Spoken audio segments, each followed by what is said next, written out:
তুমি এটা কি করলে আশু? আমাকে বাসা থেকে নিজে শেষ করে দিলে নিজেকে। প্লিজ কথা বলো আমার সাথে। তোমার কিছু হলে আমার কি হবে? আমি তোমাকে কিছু হতেই দেব না। আশু অজ্ঞান হয়ে পড়ে আছে আমার কোলে। কিছুক্ষণ পর একটা অ্যাম্বুলেন্স আসলো। কে মনে হয় ফোন করেছিল। আমি আশুকে কোলে করে অ্যাম্বুলেন্সে শুয়ে দিলাম। অ্যাম্বুলেন্স চলতে শুরু করলো। বাসায় ফোন করে দিলাম। আম্মু ফোন ধরলো। কি বলবো তাদের? আমার জবান যেন বন্ধ হয়ে যাচ্ছে। আমি চুপ করে শুধু ফোপাচ্ছি। কিরে, তুই কথা বলছিস না কেন? আমি এবারে চুপ করে আছি। কি হয়েছে বল আমাকে। আর আশু কোথায়? আশুর পরীক্ষা তো শেষ, ওরে গিয়ে নিয়ে আয়। আম্মু আশুর অ্যাক্সিডেন্ট হয়েছে। সে আমাকে বাসাতে গিয়ে নিজেকে নিজে শেষ করে দিল। আম্মু চুপ করে আছে, কোনো কথা বলছে না। আশুকে এখন সিটি হাসপাতালে নিয়ে যাচ্ছি বলে ফোনটা কেটে দিলাম।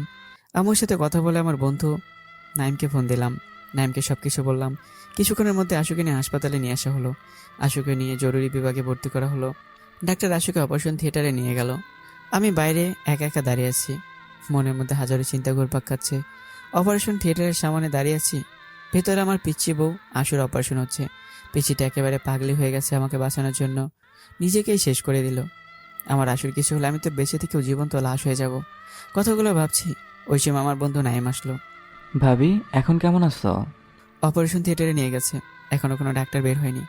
কোনো চিন্তা করিস না, আল্লাহর ওপর ভরসা রাখ, দেখবি সব ঠিক হয়ে যাবে।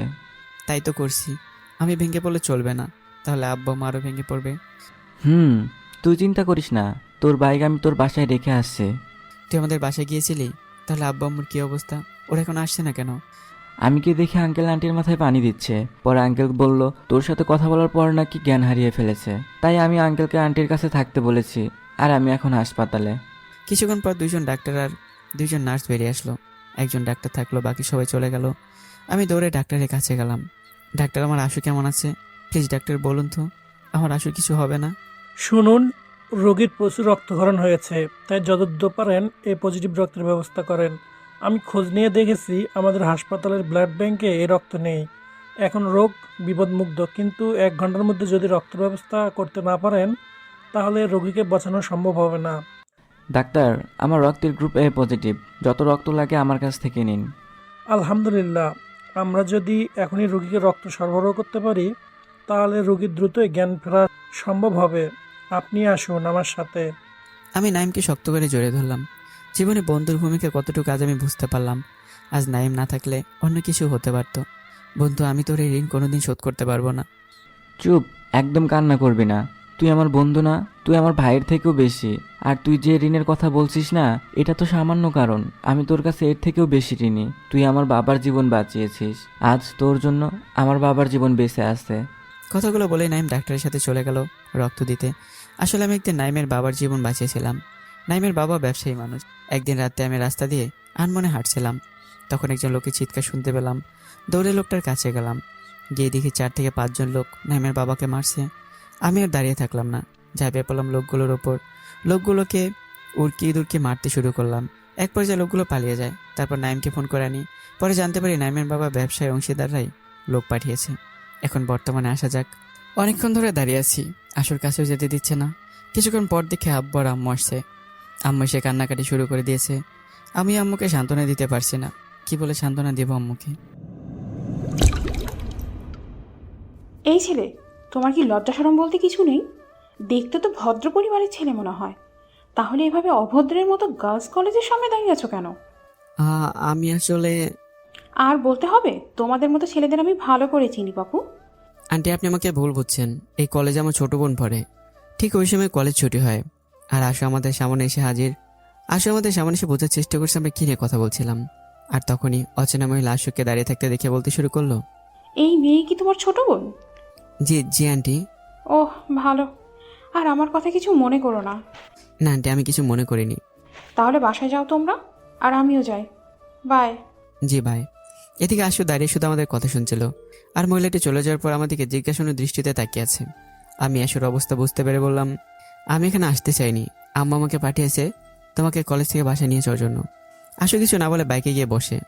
আর আমাদের দুজনের মাঝে আশুর ব্যাগটা রেখেছে। বাইক চলছে তার আপন গতিতে।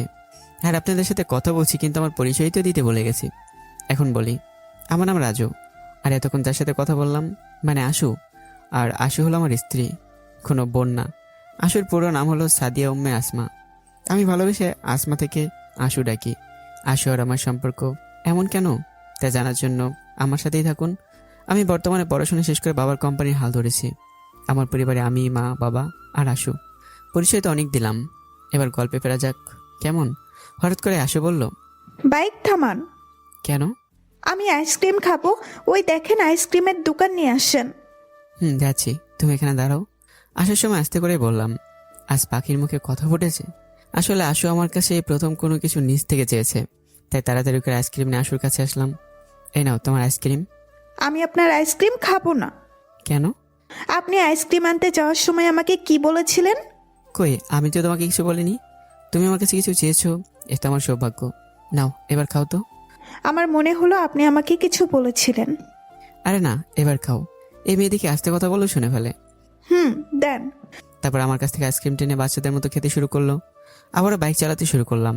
যেতে যেতেই, আপনি ওই মহিলার সাথে কি এত কথা বলছিলেন? আর বলো না, ওই মহিলা মনে করেছিল আমি কোনো বকারি ছেলে, তাই গার্লস কলেজের সামনে দাঁড়িয়েছিলাম।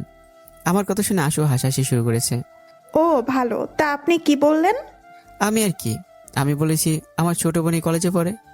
ও তারপর আর কোনো কথাই হয়নি, সোজা বাসায় চলে আসলাম।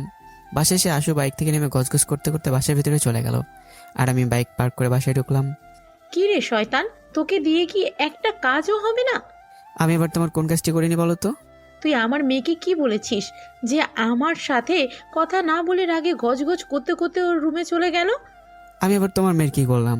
তুই কিছু না করলে মেয়েটা কলেজ থেকে এসে এইভাবে রাগ কেন করবে? আমি এত কিছু জানি না, আমার খিদে পেয়েছে, খাবার দাও। যা আগে ফ্রেশ হয়ে আয়। যাচ্ছি। ফ্রেশ হয়ে খাবার খেতে গেলাম, গিয়ে একটা চেয়ার টেনে বসে পড়লাম খাবার জন্য। আম্মু খাবার দাও। তোকে কি আমি কোনো শিক্ষাই দিতে পারলাম না? এখন আবার আমি কি করলাম? বাসায় না তোর বউ আছে, সে খেয়েছে কিনা কোনো খোঁজ নিয়েছিস? আমি চুপ করে আছি। যা খাবারের প্লেট নিয়ে ওর রুমে যা। আমি খাবারের প্লেটটা নিয়ে আশু রুমে চলে গেলাম। রুমে গিয়ে তো আমি পুরাই অবাক। আশু রুমে এসে আমি অবাক হয়েছি, কারণ আশু রুমের এক কর্নারে দাঁড়িয়ে মাথা দুলিয়ে ফ্লোরে বসে আছে। আমি আশুকে যতটুকু চিনি, এরকম কাজ তখনই করে যখন আশুর মন খারাপ থাকে বা কারো প্রতি রাগ থাকে। আরেকটা অবাক করার বিষয় হলো, আমি যে আশুর রুমে এসেছি, আশু সেই দিকে কোনো খেয়ালই নেই। আমি আস্তে আস্তে আশুর কাছে আসলাম। আগে খাবারের প্লেটটা টেবিলে রেখে দিলাম, তারপর গিয়ে আশুর সামনে ফ্লোরে বসলাম। আমি আশুকে বললাম, আশু তোমার কি মন খারাপ? আমার কথা শুনে আশু মনে হয় অবাক হয়েছে যে আমি কখনো রুমে আসলাম। আশু নিজেকে স্বাভাবিক করে বলল, না, আমার মন খারাপ থাকবে কেন?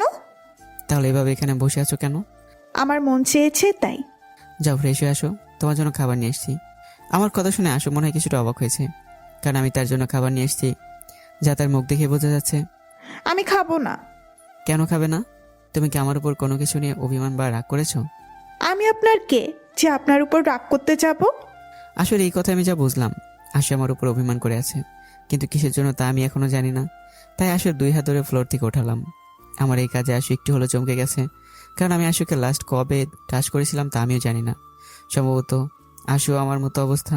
আমার যতটুকু মনে আছে, আমার আর আশুর বিয়ের দিন আশুকে গাড়িতে ওঠার সময় ধরেছিলাম, তাও আম্মুর কথা। যাক, ওসব কথা বাদ দিয়ে বর্তমানে আসি। আশুকে তো ওয়াশরুমে ঢুকিয়ে দিলাম। আশুকে দেখে মনে হচ্ছে আশু কোনো ঘরের মধ্যে আছে। আশুকে ওয়াশরুমে দিয়ে যখন আমি বাড়ি থেকে দরজা লাগালাম, তখন আশু চিৎকার দিয়ে বলে উঠলো, আপনি কি করছেন? আমাকে ওয়াশরুমে আটকালেন কেন? এখানে ভয় পাওয়ার কিছু নেই, তুমি ফ্রেশ হয়ে বাইরে আসো। কিছুক্ষণ পর আশু ফ্রেশ হয়ে আসলো। এখন ভালো মেয়ের মতো খাবারগুলো খেয়ে নাও। আমি খাবো না। এখনও অভিমান করে আছে।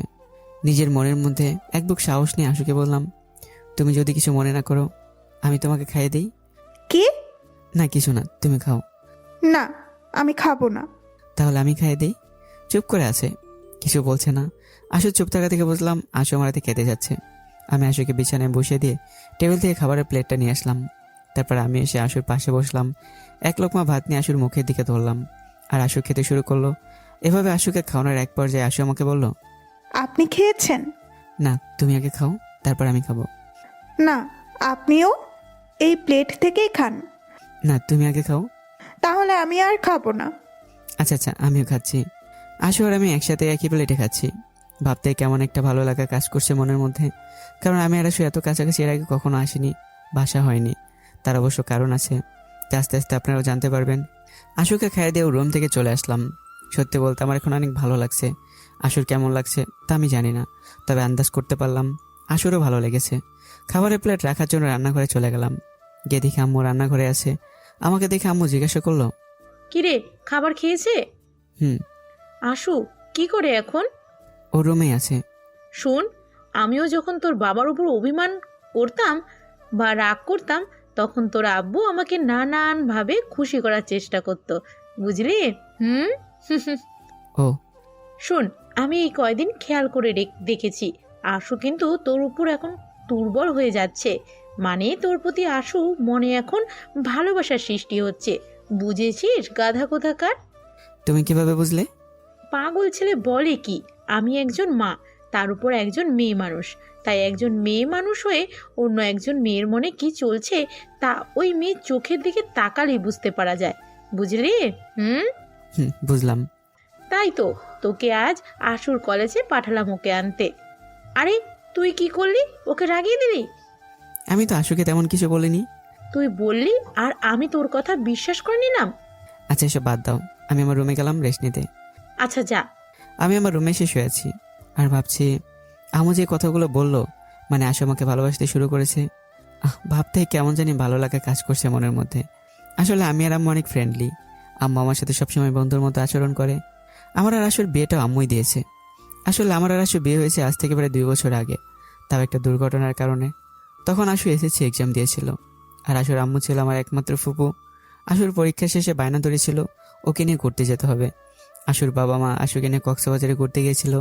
তারা কক্সবাজারে 3 থেকে 4 দিনের মতো ছিল। আসার পথে আশুদের গাড়ি মারাত্মকভাবে অ্যাক্সিডেন্ট করেছিল। রাস্তার পাশে থাকা লোকজন আশুকে এবং তার বাবা মাকে হসপিটালে নিয়ে যায়। হাসপাতালে পৌঁছানোর আগেই আশুর বাবা মা মারাও যায়। আশুকে হসপিটালে ভর্তি করা হয়। আশুর 2 দিন ধরে হাসপাতালে ভর্তি থেকে এখন ওর জ্ঞান ফিরেনি। আশু হাসপাতালে ভর্তি থাকা অবস্থায় আশুর বাবা মাকে কবরও দেওয়া হয়। 2 দিন হয়ে গেল, কিন্তু আশুর এখনও জ্ঞান ফেরেনি। ডাক্তার 72 ঘন্টা সময় দিয়েছিল। তার মধ্যে যদি জ্ঞান না ফেরে তাহলে হতে পারে আশু সারা জীবনের জন্য কোমায় চলে যেতে পারে। আজ 3 দিন হতে চলল, কিন্তু আশুর এখনও জ্ঞান ফেরেনি। 72 ঘন্টা হতে আর 3 থেকে 4 ঘন্টা বাকি। সবাই অনেক টেনশন করছে। অ্যাক্সিডেন্টের কথা শুনে আমি আম্মু হাসপাতালেও গিয়েছিলাম। ওই সময় আশুকে দেখে অনেক কষ্ট হচ্ছিল। 72 ঘন্টা হতেই চলে, কিন্তু আশুর এখনও জ্ঞান ফেরেনি। আমরা সবাই আশুর জন্য দোয়া দরুদ পড়ছি যেন আশু দ্রুত জ্ঞান ফিরে আসে। হঠাৎ করে আশুর জ্ঞান ফিরে আসে। আমাদের সকলের দোয়ায়, আল্লাহর রহমতে শেষমেশ আশু জ্ঞান ফিরে। আমাদের সবার চোখে মুখে খুশির আভা। আশুর জ্ঞান ফেরার পর হাসপাতালে আরও 4-5 দিন ভর্তি ছিল। এখনো পর্যন্ত আশু তার মা বাবা সম্পর্কে কিছুই জানে না। আশু অবশ্য তার মা বাবার কথা অনেকবার জিজ্ঞাসা করেছিল যে তাকে দেখতে আসেনি কেন। 6 দিন পর আশুকে বাসায় নিয়ে যাওয়া হয়। বাসায় নিয়ে গিয়ে তার মা বাবার জন্য আরও উতলা হয়ে যায়। শেষমেশ আশুর দাদু কান্না করতে করতে আশুকে সব সত্য কথা বলে দেয় যে অ্যাক্সিডেন্টে তার মা বাবা মারা যায় আর আশু আল্লাহর রহমতে বেঁচে যায়। বলা যায় ওই সময় আশু অনেকটা পাগলের মতো হয়ে গিয়েছিল। আশু তার দাদার মুখে ওইসব কথা শুনে আর একটা কথা বলেনি। তার মধ্যে আমরা আবার বাড়িতে চলে আসলাম। আম্মুর কাছ থেকে জানতে পারি প্রায় 1-1.5 মাস সময় লেগেছিল সুস্থ হতে, কিন্তু আশু নাকি কারোর সাথে কোনো কথাই বলে না, শুধু আনমনে কি যেন ভাবে। সবসময় চুপচাপ থাকে আর নিজেকে একা একা রাখতে চায়। আম্মু আর আব্বু 2-3 দিন পর পরই দেখতে যেত। আমার কোনো বোন না থাকায় আম্মু আব্বু ছোটবেলা থেকেই আশুকে নিজের সন্তানের মতোই ভালোবাসতো। হঠাৎ একদিন আম্মু আব্বু আশুকে দেখতে যাওয়ার সময় আমাকে বলে তাদের সাথে যাওয়ার জন্য। আমিও তাদের সাথে যাই, কারণ এমনিতে আশুকে অনেকদিন দেখা হয়নি। বিকেলের দিকে আমরা রওনা দিলাম। যাওয়ার সময় আম্মু আমাকে বলে, বাবা রাজু, তুমি আমার একটা কথা রাখবে? আম্মু তুমি এমন করে বলছো কেন? বলো তো, আমি তোমার কোন কথাটা রাখিনি? আমি জানি আমার ছেলে আমার কথার কখনো অবাধ্য হবে না, তারপরও তুমি কি আমার কথায় রাজি হবে? আরে তুমি একবার বলে দেখো, আমি তোমার কথা 100 বার রাখবো। আমি চাই তুমি আশু মামুনিকে বিয়ে করো। আমি চুপ করে আছি। আম্মু এসব কি বলছে? আশু তো এখনো বাচ্চা একটা মেয়ে। তুমি চুপ করে আছো কেন? বলো তুমি রাজি। আমি এখনো চুপ করে আছি। আমার চুপ থাকা দেখে আম্মু আমাকে কিছু কথা বলেছিল, আর তা হলো আশু এখন কি অবস্থায় আছে। আশুর বাবা মা মারা যাওয়ার পর থেকে ওর চাচা চাচিরা আশুর সাথে অনেক খারাপ ব্যবহার করে, অবহেলা করে, ঠিকমতো 3 বেলা খাবার পর্যন্ত আশুকে দেয় না। আমি তো তাও জেনেছি যে আশু হাসপাতালে ভর্তি থাকায় যে বিল হয়েছিল তা নিয়ে আশুর 2 চাচার মধ্যে ঝগড়া পর্যন্ত হয়েছে হাসপাতালের টাকা কে দেবে। আমি আম্মুর কথা শুনছি। আমি যে আশুকে দেখতে গত পরশুদিন আশুদের বাড়ি গিয়েছিলাম না, তখন গিয়ে আমি কি দেখেছি তুই জানিস? না। আমি গিয়ে দেখি আশুর বড় চাচি আশুকে নানান ভাষায় গালাগালি করছে। তাও আবার সামান্য খাবার নিয়ে আরও কত ধরনের যা তা কথাবার্তা বলেছে, যে আশু নাকি অলক্ষী, আশুর জন্যই নাকি ওর বাবা মা মরেছে। এখন আম্মুর কথা শুনছি চুপ করে। আশু যখন দেখলো আমি দরজার সামনে দাঁড়িয়ে আছি, তখন দৌড়ে এসে আমাকে জড়িয়ে ধরেছিল আর কান্না করতেছিল। ওই সময় আমার মন চেয়েছিল আমি আশুকে আমার সঙ্গে করে নিয়ে আসি। তারপর ভাবলাম, হ্যাঁ, আমি আশুকে আমার সাথে নিয়ে যাব, কিন্তু এমনভাবে নিয়ে যাব যেন এই বাড়ির মানুষের ছায়া পর্যন্ত আর আশু কাছে না আসতে পারে। তখনই আমি ঠিক করলাম আশুকে আমার ছেলের বউ করে আমাদের বাড়িতে নিয়ে আসবো। এই ব্যাপারে আমি আশু দাদার সাথে কথা বলেছি, তিনি আমার প্রস্তাবে রাজি হয়েছেন। এখন বল তুই রাজি কিনা। বিয়ে করে বউকে কি খাওয়াবো? আমি তো এখনো পড়াশোনা করছি। বলতে পারেন আসলে এই দুর্দশার কথা শুনে আমিও রাজি হয়ে গেছি। পাগল ছেলে, বলে কি? আল্লাহর রহমতে আমাদের যে সম্পদ আছে তোর নাতি নাতনিও খেতে পারবে। তারপরও বুঝেছি, তুই এখন এই বিয়েতে রাজি আছিস, তাই তো? হুম। আমার লক্ষ্মী ছেলে, আমি জানতাম তুই আমার কথায় রাজি হবি। আম্মুর সাথে কথা বলতে বলতে আশুদের বাড়িতে চলে আসলাম। বাড়ির ভিতরে গিয়ে দেখি আশুর দাদা সহ আরও কিছু মুরব্বীরা বসে আছে। আম্মু কারোর সাথে কথা না বলে সোজা আশুর দাদার কাছে চলে যায়, কি যেন কথা বলে। 2-3টা ব্যাগ হাতে নিয়ে আশুর রুমে যায়। আমি একাই বসে আছি আর আব্বু আশুর দাদার সাথে কথা বলছে। কিছুক্ষণ পর আম্মু আশুকে নিয়ে রুম থেকে বাইরে আসে। আশুকে দেখে চেনাই যাচ্ছে না। আশুকে আজ অনেক সুন্দর লাগছে, কারণ আম্মু মনে হয় আশুকে সাজিয়ে দিয়েছে। তার চেয়ে বড় কথা হলো আশুকে এর আগে আমি ছোট বোনের মতোই দেখতাম, তাই হয়তো তার সৌন্দর্য আমার চোখে পড়েনি। তারপর ইসলামিক রীতি রেওয়াজ অনুযায়ী আমার আর আশুর বিয়ে সম্পন্ন হয়। খাওয়া দাওয়া কিছু ব্যবস্থা করা হয়েছিল, প্রায় আমরা সবাই খেয়েছি, কিন্তু আমার আম্মা এক গ্লাস পানি অবধি খায়নি। সব কিছু শেষ করে আশুকে এবার নিয়ে আসার পালা। আমি একটা জিনিস লক্ষ্য করেছি যে আশু এই বাড়ি থেকে চলে যাওয়ায় সবাই অনেক খুশি, তবে আশুর দাদাকে বাদ দিয়ে। নিয়ে আসার সময় আশুর দাদাও কান্না করছিল। গাড়িতে ওঠার সময় আশু গাড়িতে উঠতে চাচ্ছিল না, মনে হয় অ্যাক্সিডেন্টের ভয়টা এখনও কাটেনি। তখন আম্মু বলল, রাজু বাবা, আশুকে ধরে গাড়িতে উঠাও। জি। আমি আশুকে ধরে গাড়িতে উঠিয়ে দিলাম আর আমি একে গাড়িতে বসলাম। আম্মু আর আব্বু নাকি অন্য গাড়ি দিয়ে আসবে। গাড়িতে আশু একদম চুপচাপ ছিল। এখন পর্যন্ত আশুর সাথে আমার একটা কথা হয়নি। একসময় আশু আমার কাঁধে ঘুমিয়ে পড়ে। কিছুক্ষণ পর আমরা আমাদের বাড়িতে চলে আসলাম। বাড়িতে এসে তো আমি অবাক, কারণ বাড়িতে লাল নীল বাতি দিয়ে সাজানো হয়েছে। বাড়ির সামনে এসে দেখি আমার সব বন্ধুরা দাঁড়িয়ে আছে, তাদের মধ্যে আম্মু এবং আব্বুও দাঁড়িয়ে আছে আমাদের বরণ করার জন্য। আশু এখনও ঘুমোচ্ছে। আমি গাড়ি থেকে নেমে সিয়ামের মানে আমার বন্ধুর কাছে গেলাম। কিরে, তোরা এখানে? আর বাড়ি সাজালো কে? আন্টি আমাকে ফোন করে সব বলেছে এবং বাড়িটাকে সুন্দর করে সাজাতে বলে। ও, তো মামা, বিয়ে করলা, এখন ট্রিট দিবা না? আমি দিব কেন? আম্মুর কাছে গিয়েছা, সব কিছু তো আম্মুই করলো। ফাজলামি বাদ দে এখন। তার মধ্যে আম্মুরও ডাক পড়ে, যা আশুকে নিয়ে আয়। আম্মু আশু তো ঘুমোচ্ছে। তো কি হয়েছে, মেয়েটা কি এখন গাড়িতেই থাকবে নাকি? যা গিয়ে সুন্দর করে আশুকে কোলে করে নিয়ে আয়। কি? কি আবার কি? আমি যা বলছি তাই হবে।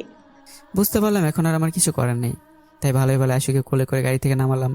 আর এদিকে আমার বন্ধু ছবি তোলা নিয়ে ব্যস্ত। আশুকে কোলে নিয়ে বাড়িতে ঢুকলাম। তারপর আম্মু একটা রুম দেখিয়ে দিল।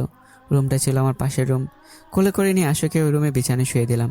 কোলে নেওয়ার পর আশু আমার গলা জড়িয়ে ধরে ঘুমিয়েছিল, তাই বিছানায় শুয়ে দেওয়ার পর আমার গলা ছাড়ছিল না। ছাড়াতে চাইলে শক্ত করে গলা জড়িয়ে ধরে। এদিকে আমার অবস্থাও খারাপ। আশুর নিঃশ্বাস এসে আমার মুখে পড়ছে। আপনারাই বলেন তো, এমন সময় নিজেকে কন্ট্রোল করা যায়? নিজেকে নিয়ন্ত্রণে রেখে আশুকে আস্তে করে বিছানায় শুয়ে দিয়ে নিচে চলে আসলাম। নিচে গিয়ে দেখে আম্মু সোফায় বসে আছে। দেখে মনে হচ্ছে অনেক ক্লান্ত। আম্মু আমাকে দেখে সোফায় বসতে বলল, আমি তোকে কিছু কথা বলতে চাই, মন দিয়ে শুনবি। বলো, আমি শুনছি। শোন, তোর আর আশুর বিয়ে হয়েছে ঠিক আছে, কিন্তু আমাদের ভুলে গেলে হবে না যে আশু এখনো বিয়ের বয়স হয়নি। মানে আশু কিন্তু এখনো অপ্রাপ্ত বয়স্ক। আমি তোকে কি বলতে চাচ্ছি তুই হয়তো বুঝতে পেরেছিস। হুম। তার জন্যই আমি আশুকে তোর পাশের রুমে নিয়ে যেতে বলেছি। আর একটা কথা, আশু প্রাপ্ত বয়স্ক হওয়ার আগ পর্যন্ত তোরা দুজন আলাদা আলাদা রুমে থাকবি। ঠিক আছে। সঠিক সময়ে আমি নিজেই তোদের এক করে দিব। তখন জাঁকজমকভাবে আমার ছেলের বৌভাতের অনুষ্ঠান করব। হ্যাঁ, ঠিক আছে। যা এখন গিয়ে তোর রুমে ঘুমিয়ে পড়। আর একটা কথা, আশু মেয়েটা এই অল্প বয়সে তার বাবা মাকে হারিয়ে অনেক কষ্ট পেয়েছে। আমি চাই তুই আশুকে কোনো দিন কোনো প্রকার কষ্ট দিবি না, সবসময় নিজের ভালোবাসা দিয়ে আগলে রাখবি, ঠিক আছে? আচ্ছা, ঠিক আছে। তারপর রুমে এসে শুয়ে ভাবছি কি থেকে কি হয়ে গেল। আম্মুর কথা ঠিক, আশু অল্প বয়সে অনেক বেশি কষ্ট পেয়েছে। আমি আমার সর্বোচ্চ দিয়ে আশুকে আমার নিজের কাছে আগলে রাখবো। কখনো কষ্ট পেতে দেব না আমার পিচ্ছি বউটাকে। আর আমার কপালে কি দেখেন, বিয়ে করেছি তাও কোলবালিশ নিয়ে ঘুমোতে হচ্ছে। বউ নাকি এখন আমার সাথে থাকতে পারবে না। বিয়ে 2-3 মাস আমি যা বুঝলাম, আশু একেবারে পরিবর্তন হয়ে গেছে। কারণ অ্যাক্সিডেন্টের আগে আশু অনেক চঞ্চল ছিল, কিন্তু এখন কারোর সাথে কোনো কথা বলে না, শুধু আম্মুর সাথে একটু কথা বলে, সবসময় চুপচাপ থাকে। আশুকে এইভাবে দেখে আমার অনেক কষ্ট হতো। এবার বর্তমান, অতীতের কথাগুলো ভাবতে ভাবতে কখন যে ঘুমিয়ে গেছি জানি না। ঘুম ভাঙলো বিকেল 5টায়। ঘুম থেকে উঠে ফ্রেশ হয়ে নিচে আসলাম। নিচে কাউকে না পেয়ে ভাবলাম অনেকদিন ধরে তো ছাদে যাওয়া হয় না, যাই ছাদে গিয়ে ঘুরে আসি। যেই ভাবা সেই কাজ, চলে গেলাম ছাদে। গিয়ে দেখি আমার পিছিয়ে ওটা ছাদের এক কোণে দাঁড়িয়ে আছে। বাহ, ভালোই হলো, আশুর সাথে কিছু কথা বলা যাবে। চলে গেলাম আশুর কাছে। আমি যার কাছে দাঁড়িয়ে আছি সেদিকে আশুর কোনো খবরই নেই। আশুকে তার ভাবনার জগৎ থেকে ফেরাতে আস্তে করে একটা কাশি দিলাম। আপনি কখন এসেছেন? আসলে অনেকক্ষণ তো হলো, কিন্তু তোমার তো কোনো খবরই নেই। না মানে, আশু, আম্মু বললো তুমি নাকি আমার উপর রাগ করেছো। আমি আপনার সাথে রাগ করতে যাব কেন? আর আমি যদি রাগ করি আপনি কি আমার রাগ ভাঙাবেন নাকি? একটা কথা বলে আশু, বলেন। আজকাল তোমাকে অনেক অন্যরকম লাগে। কেন কেন? আমি ঠিকই বলেছি। এই দেখো, আমার কথা শুনে তুমি আমতা আমতা করে কথা বলছো। না, তেমন কিছু না। ভালো। আপনার সাথে আমার কিছু কথা আছে। আর এতে অনুমতি নেওয়ার কি আছে বলো।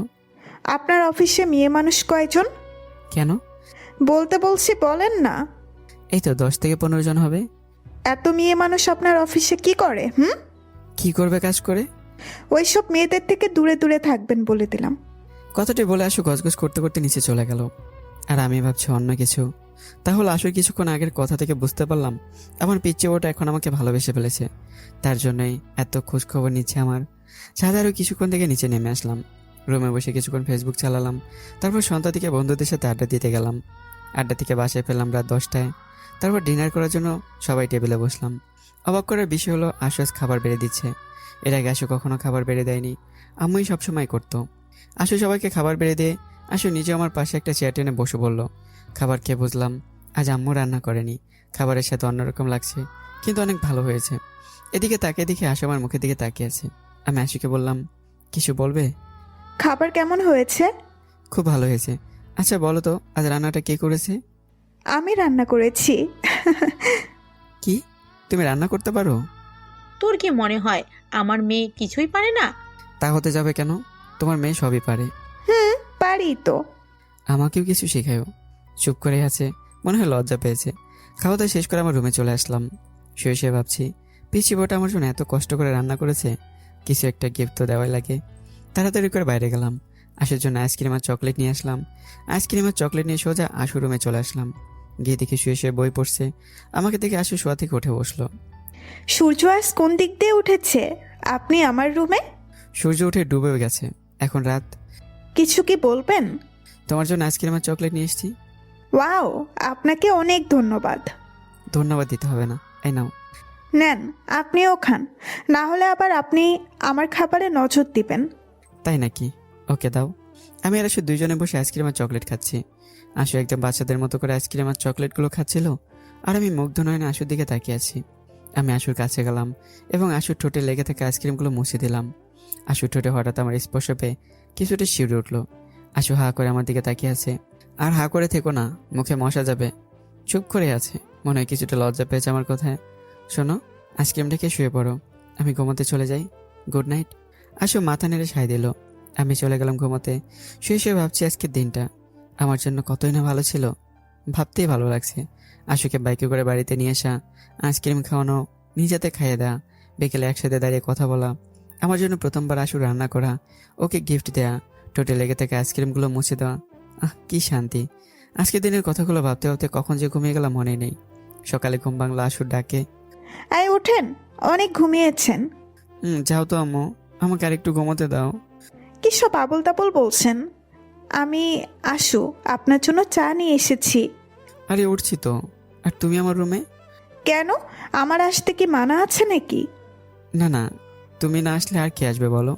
আপনার রসিকতা বাদ দিয়ে ফ্রেশ হয়ে আসেন, নিচে আপনার জন্য সবাই অপেক্ষা করছে, একসাথে নাস্তা করবে। যাচ্ছি। তারপর আমি ফ্রেশ হতে চলে গেলাম আর আশু নিচে চলে গেল। ফ্রেশ হয়ে নিচে আসলাম, দেখি সবাই নাস্তা করার জন্য বসে আছে। আমি গিয়ে তাদের সাথে বসলাম। রাজু, আশুকে ওর কলেজে পৌঁছে দিস তো। আচ্ছা, অফিসে যাওয়ার পথে নামিয়ে দেবো না? আচ্ছা, তো অফিসের কাজকর্ম কেমন চলতেছে? আলহামদুলিল্লাহ ভালো। আরও কিছু কথা বলতে বলতে নাস্তা শেষ করলাম। নাস্তা শেষ করে আশুকে বললাম কলেজের জন্য রেডি হতে, আর আমি অফিসের জন্য রেডি হতে চলে আসলাম। রেডি হয়ে নিচে আসলাম, দেখি আশু রেডি হয়ে সবাই বসে আছে। তারপর আশুকে নিয়ে কলেজের দিকে রওনা দিলাম। বাইক চলছে তার আপন গতিতে। আপনাদের সাথে কথা বলতে বলতে আশুর কলেজে এসে পড়েছি। বাইক থেকে নেমে আশুর কলেজের দিকে রওনা দিল, কিন্তু কি যেন মনে করে আবার আমার সামনে আসলো। আমাকে আবার ছুটির সময় এসে বাসায় নিয়ে যাবেন। আসবো, তুমি না বললেও আসতাম। ধন্যবাদ। আর আপনি সাবধানে অফিসে যাবেন। তুমিও সাবধানে থেকো। আশু চলে গেল কলেজের ভেতরে, আর আমি চলে আসলাম অফিসে। অফিসে অনেক ফাইল জমে গেছে। কাল বিকেলে অফিসে না আসায় দ্রুত ফাইলগুলো চেক করে ম্যানেজারকে সব বুঝিয়ে দিলাম। এদিকে আশুর কলেজ ছুটি হওয়ার সময় হয়ে গেছে। তারপর তাড়াতাড়ি করে আশুর কলেজের সামনে গিয়ে দাঁড়ালাম। কিছুক্ষণের মধ্যে আশুর কলেজ ছুটি হলো। আশু তার বান্ধবীদের সাথে কলেজ থেকে বের হলো। আশুর অনেকগুলো বান্ধবীকে আমি আগে থেকে চিনি, যেমন ধরেন নীলা, সায়মা, পলি, প্রিয় ইত্যাদি। দেখলাম নীলা আমাকে দেখে দেখে আশুকে কি যেন বলছে, আর আশু চোখ গরম করে নীলার দিকে তাকিয়ে আছে। ওরা দুজন কথা বলতে বলতে আমার সামনে আসলো। কেমন আছেন ভাইয়া? কালও দেখলাম আপনার আশুকে নিতে এসেছিলেন। আলহামদুলিল্লাহ ভালো, তুমি কেমন আছো? জি, আমি ভালো আছি। কি রে আশু, ভাইকে বল না। আমি কিছু বলতে পারবো না। চোখ রাঙিয়ে বলল আশু। কেন? এমনি, তোর কাজ তুই কর। দুইজনের কথা শুনে আমি কিছুই বুঝলাম না, তাই নীলাকে জিজ্ঞাসা করলাম, নীলা তুমি কি কিছু বলবে আমাকে? জি, কিন্তু কি করে যে বলি। আরে ভয় পাওয়ার কিছু নেই, তুমি বলো কি বলবে। আমি আপনাকে পছন্দ করি। চোখ বন্ধ করে বলে ফেললো। কি, তুমি পাগল হয়েছো নাকি? নীলা চুপ করে আছে মাথা নিচু করে। তুমি কি জানো আমার বিয়ে হয়ে গেছে? নীলা অবাকে আশুর দিকে তাকিয়ে আছে। তুই আমার দিকে তাকিয়ে আছিস কেন? রাজু ভাইয়া বিয়ে করেছে, আমাকে বলিসনি কেন? তুই আমাকে বলার সুযোগ দিয়েছিস নাকি? এখন আমার কি হবে? শোনো, পাগলামো করো না। তুমি তো আমার ছোট বোনের মতো, দেখবে তুমি আমার থেকে ভালো সুন্দর ছেলে পাবে। জি। শোনো, এসব কিছু নিয়ে আর কোনো ভাবনা চিন্তা না করে পড়াশোনায় মন দাও। জি। এখন বাসায় যাও। নীলা মন খারাপ করে বাসা থেকে রওনা দিল। একবারও কি চিন্তা করে দেখেছেন আমার বউকে সামনে রেখে আমাকে প্রপোজ করে? এগুলো ভাবা যায়? তবে এর মধ্যে আশুরও দোষ আছে, কারণ আশু তার বান্ধবীদের বলেছে আমি তার মামাতো ভাই লাগি।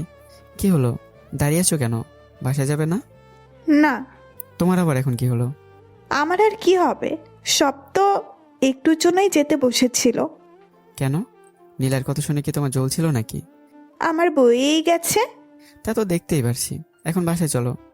বাসায় যাব, কিন্তু আমার একটা শর্ত আছে। আমি তোমার শর্তে মানতে যাব কেন? কারণ আপনি নীলার সাথে এতক্ষণ মিষ্টি মিষ্টি কথা বলেছেন। আমি তোমার শর্ত মানব না।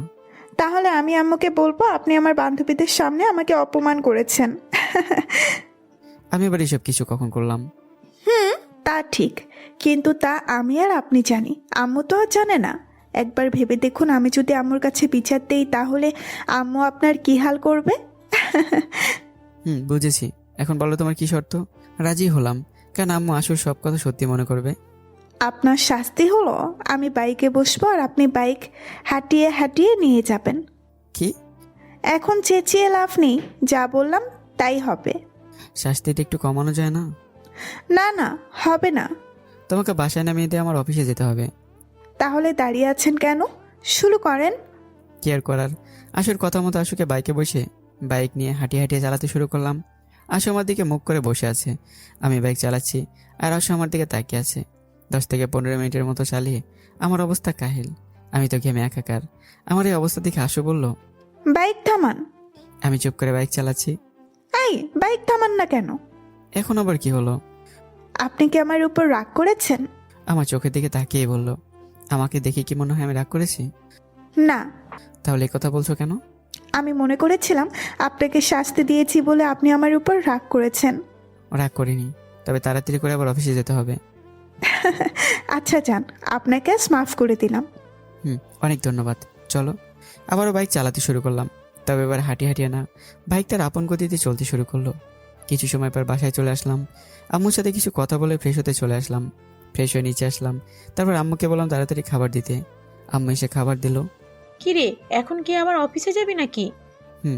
ও, তাড়াতাড়ি করে খাওয়া দাওয়া করলাম। অফিসে আসার আগে ভাবলাম আশুর সাথে দেখা করে আসি, যেইভাবে সেই কাজ। চলে গেলাম আশুর রুমে। আশুর রুমের দরজার সামনে থেকে চলে আসলাম বাড়ির বাইরে, কারণ আশু তখন ড্রেসিং টেবিলে বসে সাজুগুজু করছিল।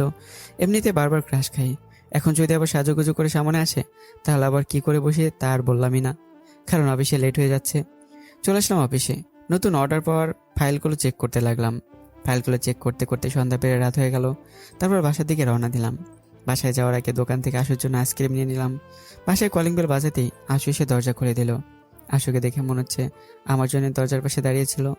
কেমন আছেন? ভালো, তুমি কেমন আছো? জি ভালো। এখন ভেতরে আসেন। এই নাও তোমার জন্য। আইসক্রিমগুলো হাতে দিয়ে দিলাম। অনেক ধন্যবাদ। ওয়েলকাম। তারপর চলে আসলাম আমার রুমে, ফ্রেশ হয়ে নিচে আসলাম। দেখি আব্বু বসে বসে টিভি দেখছে। আব্বুর সাথে আমি যোগ দিলাম। কিছুক্ষণ আব্বুর সাথে কথা বললাম। তারপর আম্মা আমাদের ডিনার করার জন্য ডাকলেন। আজও আশু আমাদের খাবার বেড়ে দিল। তারপর আমার পাশে এসে বসলো। খাবার খেয়ে বুঝলাম আজও খাবার আশু রান্না করেছে। ডিনার শেষে চলে আসলাম আমার রুমে। শুয়ে শুয়ে ভাবছি আশু রানী এখন আমার উপর অধিকার দেখাচ্ছে। তা না হলে আমাকে শাস্তি দিত না। আপনাকে একজন ব্যক্তি তখনই শাস্তি দেবে যখন সেই ব্যক্তি আপনাকে মন থেকে ভালোবাসে, কারণ সে জানে আপনি তার রাগ ভাঙাবেনি। আর এই অধিকারটুকু একমাত্র ভালোবাসার মানুষই রাখে। ভাবলাম ঘুমানোর আগে আশুর সাথে দেখা করে আসি। মাত্র শোয়া থেকে উঠবো অমনি আশু নিজে আমার রুমে হাজির। কি করেন? এই তো তোমার সাথে দেখা করতে যেতাম, আর তুমি চলে আসলে। ও, চলেন দুজনে মিলে আইসক্রিম খাবো। তুমি এখন আইসক্রিম কোথায় পেলে? অফিস থেকে আসার সময় না আপনি নিয়ে আসলেন? এগুলো এখনো খাওনি? না, ফ্রিজে রেখে দিয়েছিলাম আপনি আর আমি একসাথে খাবো বলে। দুজনে মিলে আইসক্রিম খাচ্ছি। আইসক্রিম খাওয়ার এক পর্যায়ে আশু আমাকে বলল, আপনার মনে হয় না আপনি কিছু একটা এড়িয়ে যাচ্ছেন? কই না তো।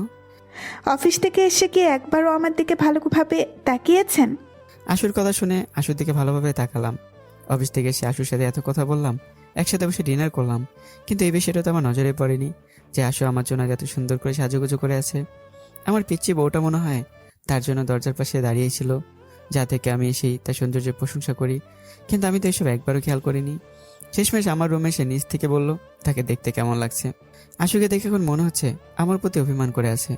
পরিস্থিতি ঠিক করার জন্য আমি আশুকে বললাম, বাহ আশু, তোমাকে তো অনেক সুন্দর লাগছে। আমি তোমাকে আগেই বলতাম যে আজ তোমাকে কতই না সুন্দর লাগছে, কিন্তু আমি চেয়েছিলাম তুমি নিজে থেকে আমাকে জিজ্ঞেস করো যে আজ তোমাকে কেমন লাগছে।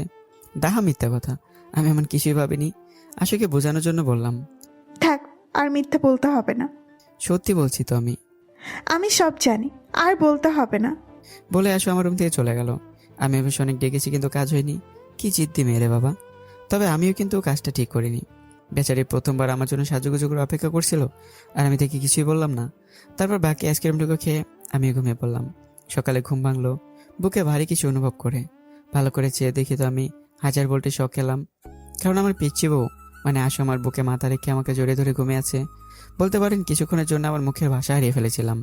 আবার দ্রুত নিজেকে স্বাভাবিক করলাম, কারণ আমাকে তো অন্য কোনো মেয়ে জড়িয়ে ধরেনি। ধরেছে তো আমার 20টা না 10টা না 5টা না একটা মাত্র আশুরানি বউ। খেয়াল করে দেখলাম আশু একদম বাচ্চা মেয়েদের মতো করে ঘুমাচ্ছে। আশুর গেছে চুল এসে আমার মুখে পড়ছে। আমি একটু নড়াচড়া করলে আর শক্ত করে জড়িয়ে ধরছে। এমন করছে মনে হয় আমাকে ছেড়ে দিলেই আমি কোথাও পালিয়ে যাব। মাথাটা হালকা করে ঘুরিয়ে দেখলাম ঘড়িতে মাত্র সকাল 6:30 বাজে। আজ আবার শুক্রবার, অফিস যেতে হবে না, আর আশুর আজ কলেজ যেতে হবে না। তাই ভাবলাম এই সুন্দর মুহূর্তটাকে কাজে লাগানো যাক। আমি আস্তে করে আশুকে জড়িয়ে ধরলাম। আশু হালকা নাড়াচাড়া করে আবার ঘুমিয়ে গেছে। আমি প্রথম আশুকে এত কাছ থেকে দেখছি। জড়িয়ে ধরাতে দূরের কথা, ভালোভাবে তো কথাও হতো না। তবে এখন আর এসব ভেবে লাভ নেই, কারণ আমার আশু এখন পুরোপুরিভাবে আমার হয়ে গেছে। আশুকে নিয়ে ভাবতে ভাবতে আমি কখন ঘুমিয়ে গেলাম বুঝে উঠতে পারিনি। ঘুম ভাঙলো আশুর ডাকে। এই, আপনি এখনো ঘুম থেকে উঠছেন না কেন? আর একটু ঘুমোতে দাও না প্লিজ। না, আর ঘুমাতে দেওয়া চলবে না, এখন ওঠেন। উঠছি। আস্তে আস্তে চোখ খুলে দেখি আশু আমার সামনে দাঁড়িয়ে আমাকে ঘুম থেকে ওঠাচ্ছে, আর এমন ভাব করছে যে কিছুক্ষণে কি হয়েছে কিছুই জানে না। আপনারা আবার অন্য কিছু ভাববেন না যে কি থেকে কি করেছি। আমি শুধু বলতে চেয়েছি আশু যে আমাকে জড়িয়ে ধরে ঘুমিয়েছিল সেটা। আশু আমার সামনে দাঁড়িয়ে থাকায় আজকে একটা টান দিয়ে আমার বুকে নিয়ে আসি। কাজটা এত দ্রুত করেছি যে আশু এখনো বুঝে উঠতে পারেনি যে কি হচ্ছে। আশুকে আমার বুকে এনে জড়িয়ে ধরলাম। আশু আমার বুকে এসে চেঁচামেচি করছে ছেড়ে দেওয়ার জন্য। তবে কি জানেন, যা বলছে মুখে বলছে, নিজ থেকে ছোটার কোনো চেষ্টাই করছে না। কি করছেন কি? ছাড়েন আমাকে। ছেড়ে দেওয়ার জন্য তো তোমায় জড়িয়ে ধরে নি। ভালো হচ্ছে না কিন্তু। চুপ, আর একটা কথা বলবা না। তোমাকে ভালো করে দেখতে দাও। আশুর ঠোঁটে একটা আঙুল দিয়ে বললাম কথাটা। আশু চুপ করে আছে আর দেখছি আমি কি করি। আমার আশু রানীকে কিন্তু সাজগোজ ছাড়াই আমার কাছে পরীর মতো লাগে। আশু চুপ করে আছে। আচ্ছা আশু, তুমি আমার রুমে কখন এসেছো? এখন এখনই তো আসলাম। আমার চোখের দিকে তাকিয়ে বলো তো। ফজরের আজানের পর এসেছি। আমার বুকে মাথা লুকিয়ে তাহলে আগে মিথ্যা কথা বললে কেন?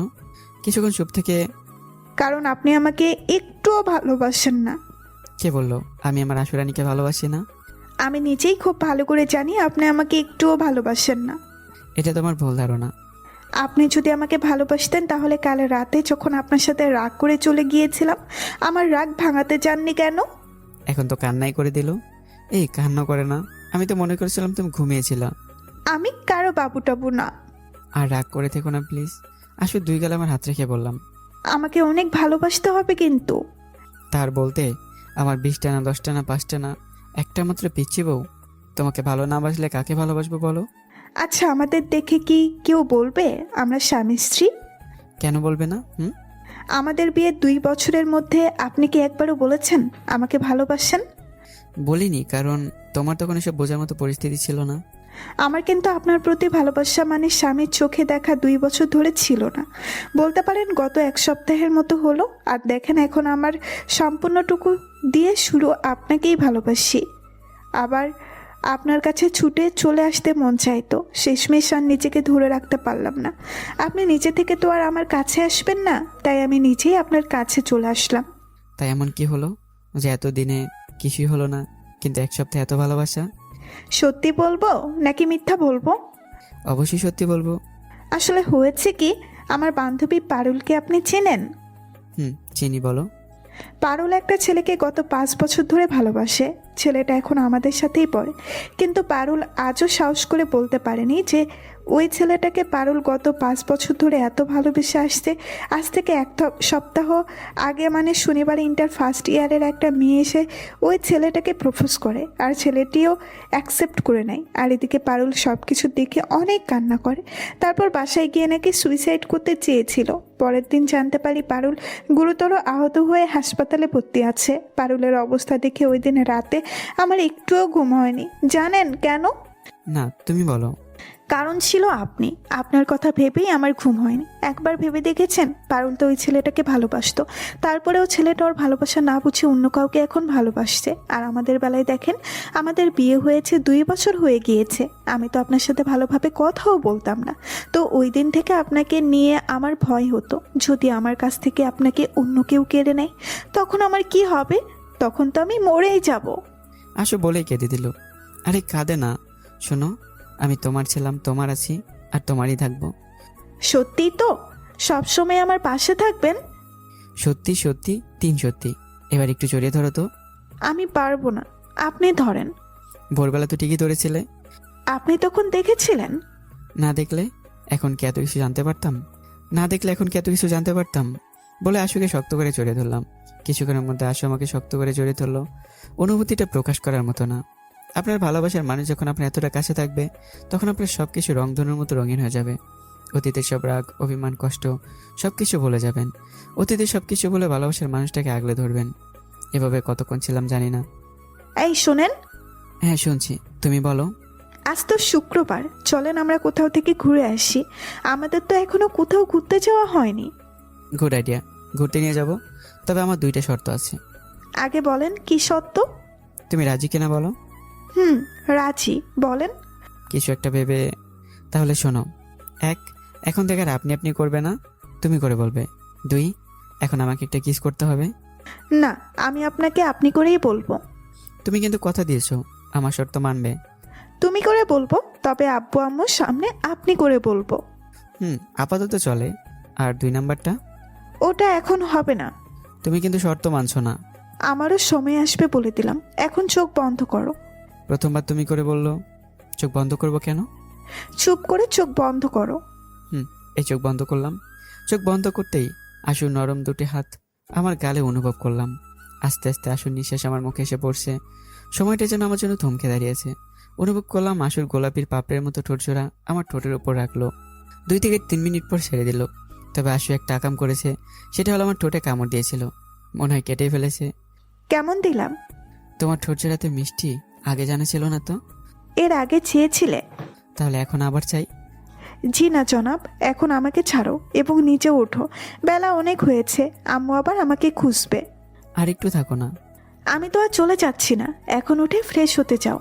তারপর আশু চলে গেল ওর রুমে, আর আমি আসলাম আমার রুমে ফ্রেশ হতে। কি সুন্দর একটা সকাল। ভাবছি প্রতিদিন সকালটা যদি এমন রোমান্টিক হয় তাহলে মন্দ হয় না।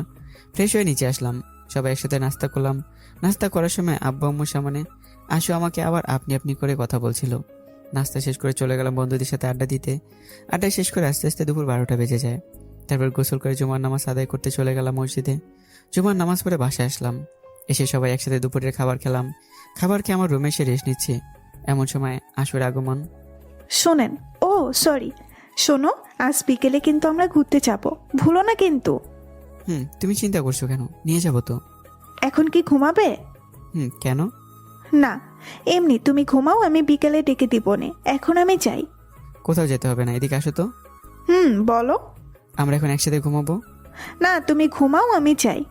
আমি আর কোনো কথা শুনতে চাই না বলে আশুকে আমার পাশে শুয়ে দিলাম। আমি এভাবে ঘুমাবো না। তো কিভাবে ঘুমাবে? আমি তোমার বুকে মাথা রেখে ঘুমাতে চাই। এতে অনুমতি নেওয়ার কি আছে? তোমার সম্পদ, তুমি যা ইচ্ছে করো। তাই বুঝি? বলে আমার বুকে মাথা রেখে শুয়ে পড়লো। দুজনেই চুপ করে আছি, কথা হচ্ছে তবে মুখে না, চোখে। এভাবে শুয়ে থেকে দুজনেই একসময় ঘুমিয়ে যাই। বিকেলবেলা আশুর ডাকে ঘুম ভাঙে। সব কি দিনেই ঘুমাবে নাকি রাতের জন্যও কিছু রাখবে? তুমি যদি আমার পাশে থাকো তাহলে শুধুই কি দিন, রাত দিন সব পার করে দিতে পারি গো। জনাবের ঢং দেখে আর বাঁচি না। এখন তাড়াতাড়ি ওঠো, ঘুরতে যাবো তো নাকি? যাবো তো। এখন বলো তুমি কি পরে ঘুরতে যাবে? কেন, 3 পিস পরে যাব? না, তুমি আজ 3 পিস পরবে না। কি কি বলছো এসব? এত অবাক হওয়ার কি আছে? আজ তুমি শাড়ি পরবে, তাই 3 পিস পরতে হবে না। সত্যি আমি শাড়ি পরবো? তুমি আজ শাড়ি পরবে। কিন্তু আমার কাছে তো কোনো শাড়ি নেই। তোমার কাছে নেই তো কি হয়েছে? আমার কাছে তোমার পিছিয়ে বউটার জন্য কিছু শাড়ি আছে। তোমার কাছে শাড়ি কোথা থেকে আসলো? আরে পাগলি, আমাদের বিয়ে হয়েছে 2 বছর। এই 2 বছরে 4টা ঈদ হয়েছে। শাড়িগুলো তোমার জন্য গিফট এনেছিলাম, কিন্তু দেয়ার সাহস পাইনি। একবার দিয়েই দেখতে। এখন এসব কথা বাদ দাও, যাও আলমারিতে আমার কাপড়ের পেছনে 4টা শাড়ি আছে, যেটা তোমার পছন্দ হয় নিয়ে আসো। আমি কালো শাড়িটা পরি আর তুমি তোমার কালো পাঞ্জাবিটা পরবে। যা আজ্ঞা মহারানী। তারপর আমি চলে আসলাম ফ্রেশ হতে, আর আশু শাড়ি নিয়ে রুমে চলে গেল। কিছুক্ষণ পর ফ্রেশ হয়ে চলে আসলাম। পাঞ্জাবি পরতে যাব, ওই সময় আশুর আগমন। কি হলো, তুমি শাড়ি পরনি কেন? আমাকে কোনোদিন শাড়ি পরতে দেখেছো? না। তাহলে পরবো কি করে? এক কাজ করো, তুমি আম্মুর কাছে যাও, আম্মুই তোমাকে শাড়ি পরিয়ে দিতে পারবে। আম্মু তো বাসায় নেই, তার জন্যই তো এখানে আসলাম।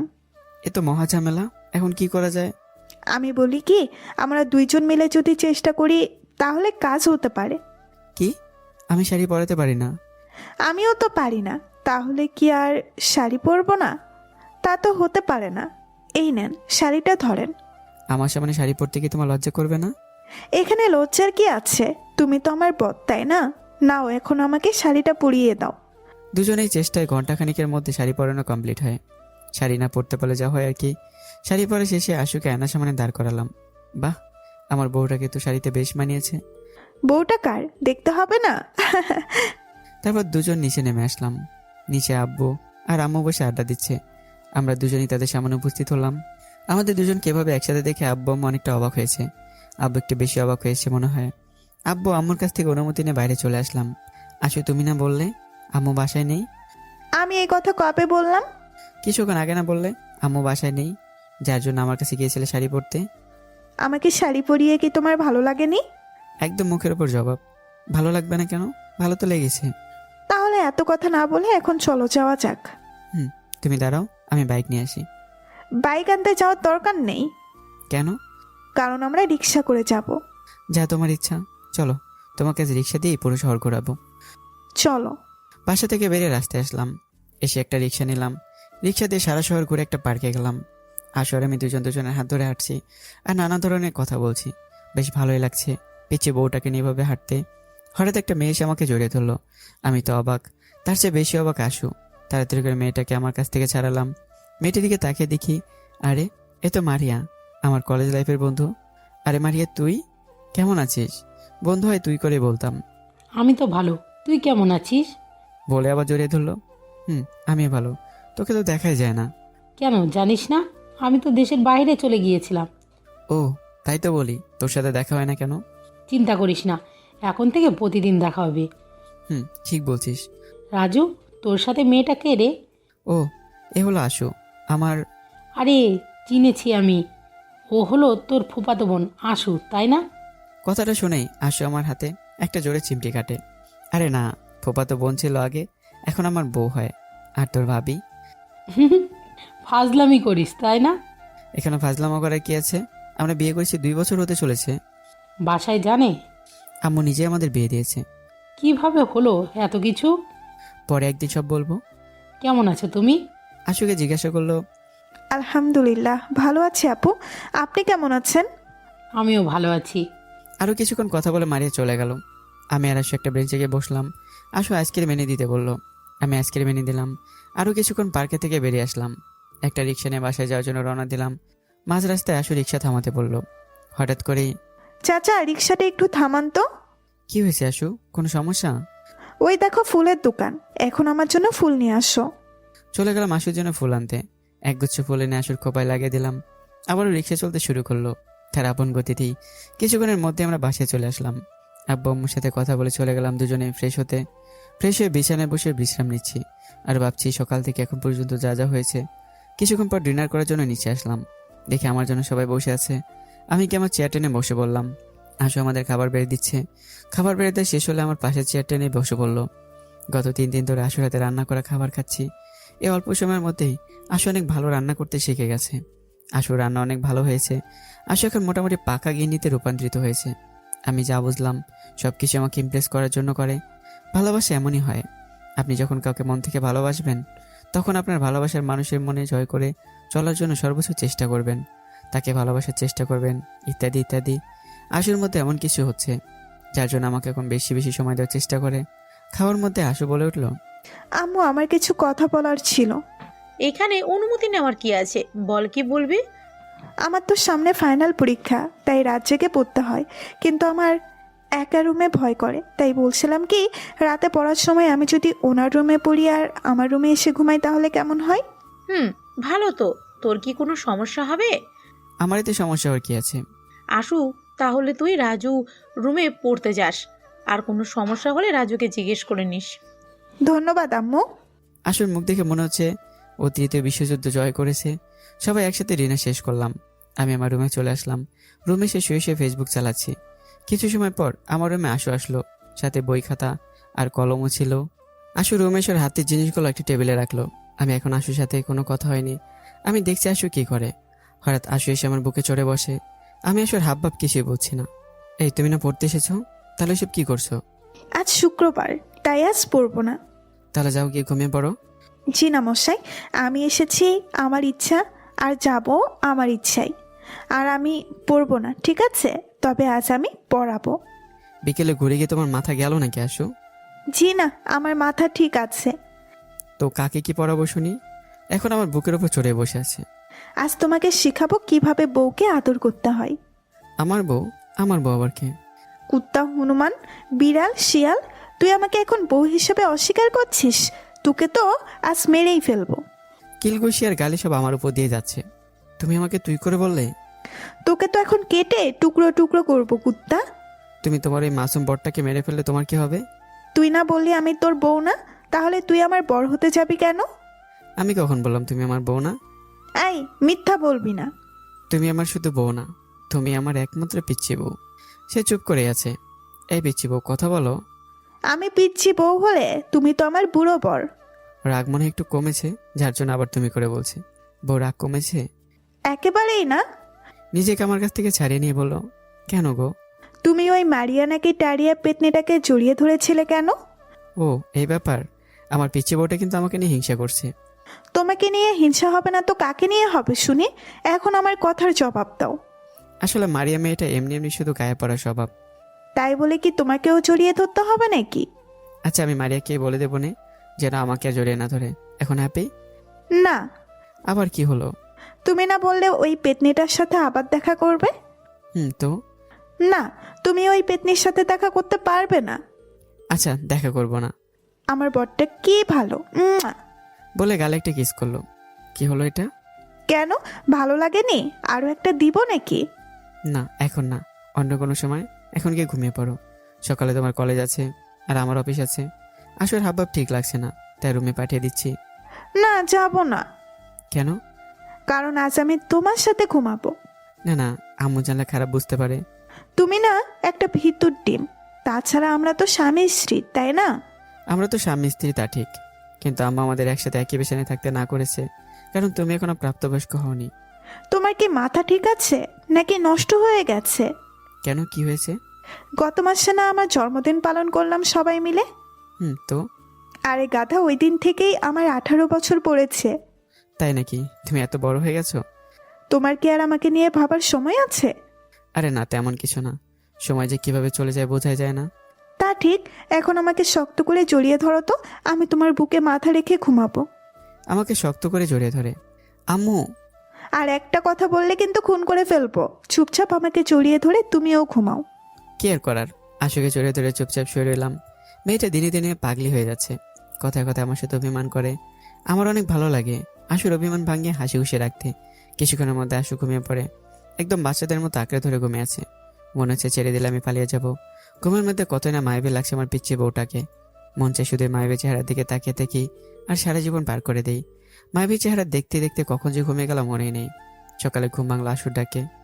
এই ওঠো, অনেক বেলা হয়ে গেছে। আর একটু ঘুমাতে দাও। পরে কিন্তু দেরি হয়ে যাবে, এখন ওঠো। দেরি হলে কিছু হবে না। আর তুমি এখানে কি করো? আমার কাছে এসো তো, বলে একটা না আমার কাছে নিয়ে আসলাম। এখন কিন্তু বেশি বেশি হয়ে যাচ্ছে। গতকালের মতো একটা দাও, তাহলে এখনই উঠে পড়বো। গতকাল আবার কি দিয়েছিলাম? এখন মনে পড়েছে? না, আমি পারবো না। তাহলে আমি আজ এখান থেকে উঠছি না। সকাল সকাল কি শুরু করলি সব? আগে আমার পাওনা পরিশোধ করো, তারপর গতকালের মতো একটা কিস করে আমিও ঝটপট উঠে ফ্রেশ হতে চলে গেলাম, না হলে আবার দেরি হয়ে যাবে। ফ্রেশ হয়ে নিচে আসলাম, সবাই একসাথে নাস্তা করলাম। নাস্তার মাঝে আব্বু আম্মুর সাথে কিছু কথা বললাম, বলে রুমে চলে আসলাম অফিসের জন্য রেডি হতে। আর আশু চলে গেল কলেজের জন্য রেডি হতে। আমি রেডি হয়ে আশু রুমে আসলাম। আশু এখনো রেডি হচ্ছে। রেডি হতে আর কত দূর? এই তো হয়ে গিয়েছে, শুধু হিজাবের পিনগুলো লাগাবো। ঠিক আছে। তারপর আশু রেডি হয়ে শেষ হলো, দুজন নিচে নেমে আসলাম। আম্মুকে বলে আশুকে নিয়ে চলে আসলাম। তুমি দাঁড়াও, আমি বাইক নিয়ে আসি। যাও। এবার চলো। বাইক নিয়ে এসেই নাও, ব্যাগটা রাখো। আশুর ব্যাগটা আমার হাতে দিল। আমি ব্যাগ দিয়ে কি করবো? কিছু করতে হবে না, ব্যাগটা শুধু তোমার কাছে রাখো। বসেছে ঠিক মতো? ব্যাগটা আমার সামনে নিয়ে পড়ে নিলাম। চলো। বাইক চলছে তার আপন গতিতে। গন্তব্য প্রথমে আশুর কলেজ, তারপর আমার অফিস। পেছন থেকে আশু এক হাত দিয়ে আমাকে জড়িয়ে ধরে আছে। কিছুক্ষণ পর আশুর কলেজের সামনে চলে আসি, দেখলাম নীলা মাত্র কলেজে আসলো, আমাদের দেখে কাছে আসলো। কেমন আছেন ভাইয়া? জি ভালো, তুমি কেমন আছো? কিভাবে ভালো থাকি বলেন? দূরে গিয়ে মর, এখানে কি? তুই আমাকে এভাবে বলতে পারলি? আচ্ছা এসব বাদে বল না, ভাইয়া কি সত্যি সত্যি বিয়ে করে ফেলেছে? তোর মাথা থেকে কি এখনো ভূত নামে নাই? বল না প্লিজ। বাবু, বলে দাও তো তোমার বউকে। তুই ভাইয়াকে বাবু বলছিস কেন? কারণ তোমার ভাইয়ার বউ আর কেউ না, আমি নিজেই। আমি তোর সাথে মজা করতে যাবো কেন? তোর দুলাভাইকে জিজ্ঞাসা কর। আমাকে নীলা দুলাভাই বানিয়ে দিল। কি চালু মেরে বাবা। দেখো নীলা, আমি কিন্তু তোমাকে সবকিছু বুঝিয়ে বলেছি। তুমি এখন মন দিয়ে পড়াশোনা করো, দেখবে আমার থেকে ভালো ছেলে তোমার পিছনে ঘুরঘুর করবে। আর একটা কথা, আশু আর আমি স্বামী স্ত্রী, আমাদের বিয়ে হয়েছে 2 বছর হয়ে গেছে, বুঝলে? বেচারি চুপ হয়ে আছে। অমনি কলেজের ঘন্টা বাড়ি দেয়। আশু আর নীলা কলেজের ভিতরে চলে যায়, আর আমি চলে আসি অফিসে। অফিসে এসে ম্যানেজারকে ডেকে আনলাম। স্যার আমাকে ডেকেছেন? রফিক চাচা, তোমাকে কতবার করে বললাম আমাকে স্যার না বলতে? আমি তোমার ছেলের মতো। তুমি ছোটবেলা থেকে আমাকে ভালোবাসো, আদর যত্ন করে আমাকে বড় করেছো, আর তুমি আমাকে স্যার বলে ডাকছো, তা কেমন দেখায় চাচা? আসলে রফিক চাচা আমাদের কোম্পানি শুরু থেকে ম্যানেজার পদে আছে। আমি যখন ছোট ছিলাম তখন থেকে তাকে দেখেছি, অসম্ভব ভালো একজন মানুষ। আচ্ছা, এখন থেকে আর স্যার বলবো না। এখন ঠিক আছে। চাচা, আমাদের নতুন প্রজেক্টগুলোর কাজ কেমন চলছে? তুমি কোনো চিন্তা করো না, সব ঠিকভাবেই চলছে। আগামী সপ্তাহের আগে আমার সব প্রোডাক্ট রেডি হয়ে যাবে, আর যথাসময়ে আমরা ডেলিভারি করতে পারবো। বাহ, খুব ভালো। চাচার সাথে নতুন প্রজেক্ট নিয়ে আরও অনেক কথা হলো। চাচা চলে যাওয়ার পর কিছু ফাইল ছিল, সেগুলো নিয়ে ব্যস্ত হয়ে পড়ি। হঠাৎ ঘড়িতে তাকে দিকে আশুর কলেজ ছুটি হওয়ার সময় হয়ে গেছে। তাড়াতাড়ি করে চলে আসলাম আশুর কলেজের সামনে। এসে দিকে কলেজ ছুটি হয়ে গেছে। আশু আর নীলা কলেজের এক পাশে এসে দাঁড়িয়ে আছে, মনে হয় আমার জন্য। বাইক দাঁড় করে আশুর সামনে চলে গেলাম। আশু আমাকে দেখে বলল, এত দেরি হলো কেন? অফিসে অনেক কাজ ছিল তো, তাই আসতে দেরি হয়ে গেছে। এখন চলো। আসো। বাইক ওই দিকে। আশুকে নিয়ে চলে আসলাম বাসায়। রুমে এসে ফ্রেশ হয়ে নিলাম। ফ্রেশ হয়ে নিচে আসলাম খাওয়া দাওয়া করার জন্য। আম্মু খাবার বেড়ে দিচ্ছে। আশু মনে হয় এখনও ফ্রেশ হচ্ছে। খাওয়া দাওয়া করে রুমে এসে একটু বিশ্রাম নিয়ে আবার অফিসে যাওয়ার জন্য রেডি হলাম। অফিসে যাওয়ার আগে আশুর সাথে দেখা করতে গেলাম। খাওয়া দাওয়া করেছো? না, একটু পর খাবো। আমি অফিসে চলে যাচ্ছি, তুমি খাওয়া দাওয়া করে নিও। জি, তুমি সাবধানে যেও। চলে আসলাম অফিসে। যথারীতি অফিসে কাজ সম্পন্ন করলাম। আজ আবার একটু রাত করে কাজ শেষ করলাম, যাতে কাল দুপুরের অফিসে না আসতে হয়। বাসায় আসার পথে আশুর জন্য চকলেট নিয়ে আসলাম। দরজায় বেল বাজাতে আশু এসে দরজা খুলে দিল। আমার হাত থেকে অফিসের ব্যাগটা নিয়ে নিল আশু। আজ এত দেরি হলো কেন? আরে চিন্তা করছো কেন, কিছু কাজ ছিল কমপ্লিট করে আসলাম, যেন কাল দুপুরের অফিসে যেতে না হয়। ও, তাহলে বাসায় একটা ফোন করে বলতে। আচ্ছা, ভুল হয়ে গেছে, এমন আর হবে না। দরকার হলে ফোন দেবো, কেমন? এখন আমাকে ভিতরে আসতে দাও। আসো। চলে আসলাম রুমে। আমার পেছনে পেছনে আশু আসলো। আশুর জন্য আনা চকলেটগুলো এখনো দেয়নি। ভাবলাম রাতে আমার রুমে আসলে দেবো। চলে গেলাম ফ্রেশ হতে। ফ্রেশ হয়ে এসে দেখি আশু আমার অফিসের কাপড়গুলো গুছিয়ে রাখছে। আশু কাজ শেষ করে নিচে চলো, ডিনার করবে। চলো, আমার অনেক ক্ষুধা লেগেছে। আশুর মুখ দেখে বোঝা যাচ্ছে আশু এখনো ডিনার করেনি। আশু আর আমি নিচে চলে আসলাম। টেবিল আগে থেকে খাবার রাখা ছিল। আমি গিয়ে আমার চেয়ারে বসলাম। আব্বু আম্মু খেয়েছে? তোমার জন্য অনেকক্ষণ অপেক্ষা করেছে, পরে আমি জোর করে খাইয়ে ঘুমানোর জন্য পাঠালাম। ভালো করেছো। তারপর আশু আমাকে খাবার বেরিয়ে দিয়ে আমার পাশে চেয়ারে বসলো। আমি খাবার খাচ্ছি আর আশু আমার দিকে তাকিয়ে আছে। অনেকক্ষণ ধরে কিছু না খায় আশুর মুখটা কেমন শুকিয়ে আছে। আমি আশুকে খাবার খাওয়ার জন্য বলছি না, আর আশু আমার দিকে চেহারা মলিন করে তাকিয়ে আছে। হঠাৎ এক লোকমা ভাত আশুর মুখের সামনে ধরলাম, আর আশু গপ করে খেয়ে নিল। তুমি যে খাওয়া দাওয়া করনি আমাকে বলনি কেন? সব কিছু কি বলে দিতে হয়? কিছু কিছু জিনিস নিজে থেকে বুঝে নিতে হয়। এখন যদি আমি তোমাকে না খাইয়ে দিতাম তাহলে? আমার বিশ্বাস ছিল তুমি আমাকে খাইয়ে দিবে, যার জন্য এখন তোমার হাতে খাচ্ছি, দেখছো না?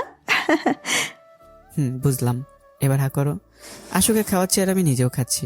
খাওয়া দাওয়া শেষ করে আশুর মুখটা মুছে দিলাম। খাওয়া দাওয়া করে রুমে চলে আসলাম। আশু আমার সাথে আসলো। এসে বিছানায় বসলাম। আমি বলছিলাম কি, আজ তো অনেক রাত হয়ে গিয়েছে, তাই আজ আর পড়তে বসবো না, আমার অনেক ঘুম পাচ্ছে।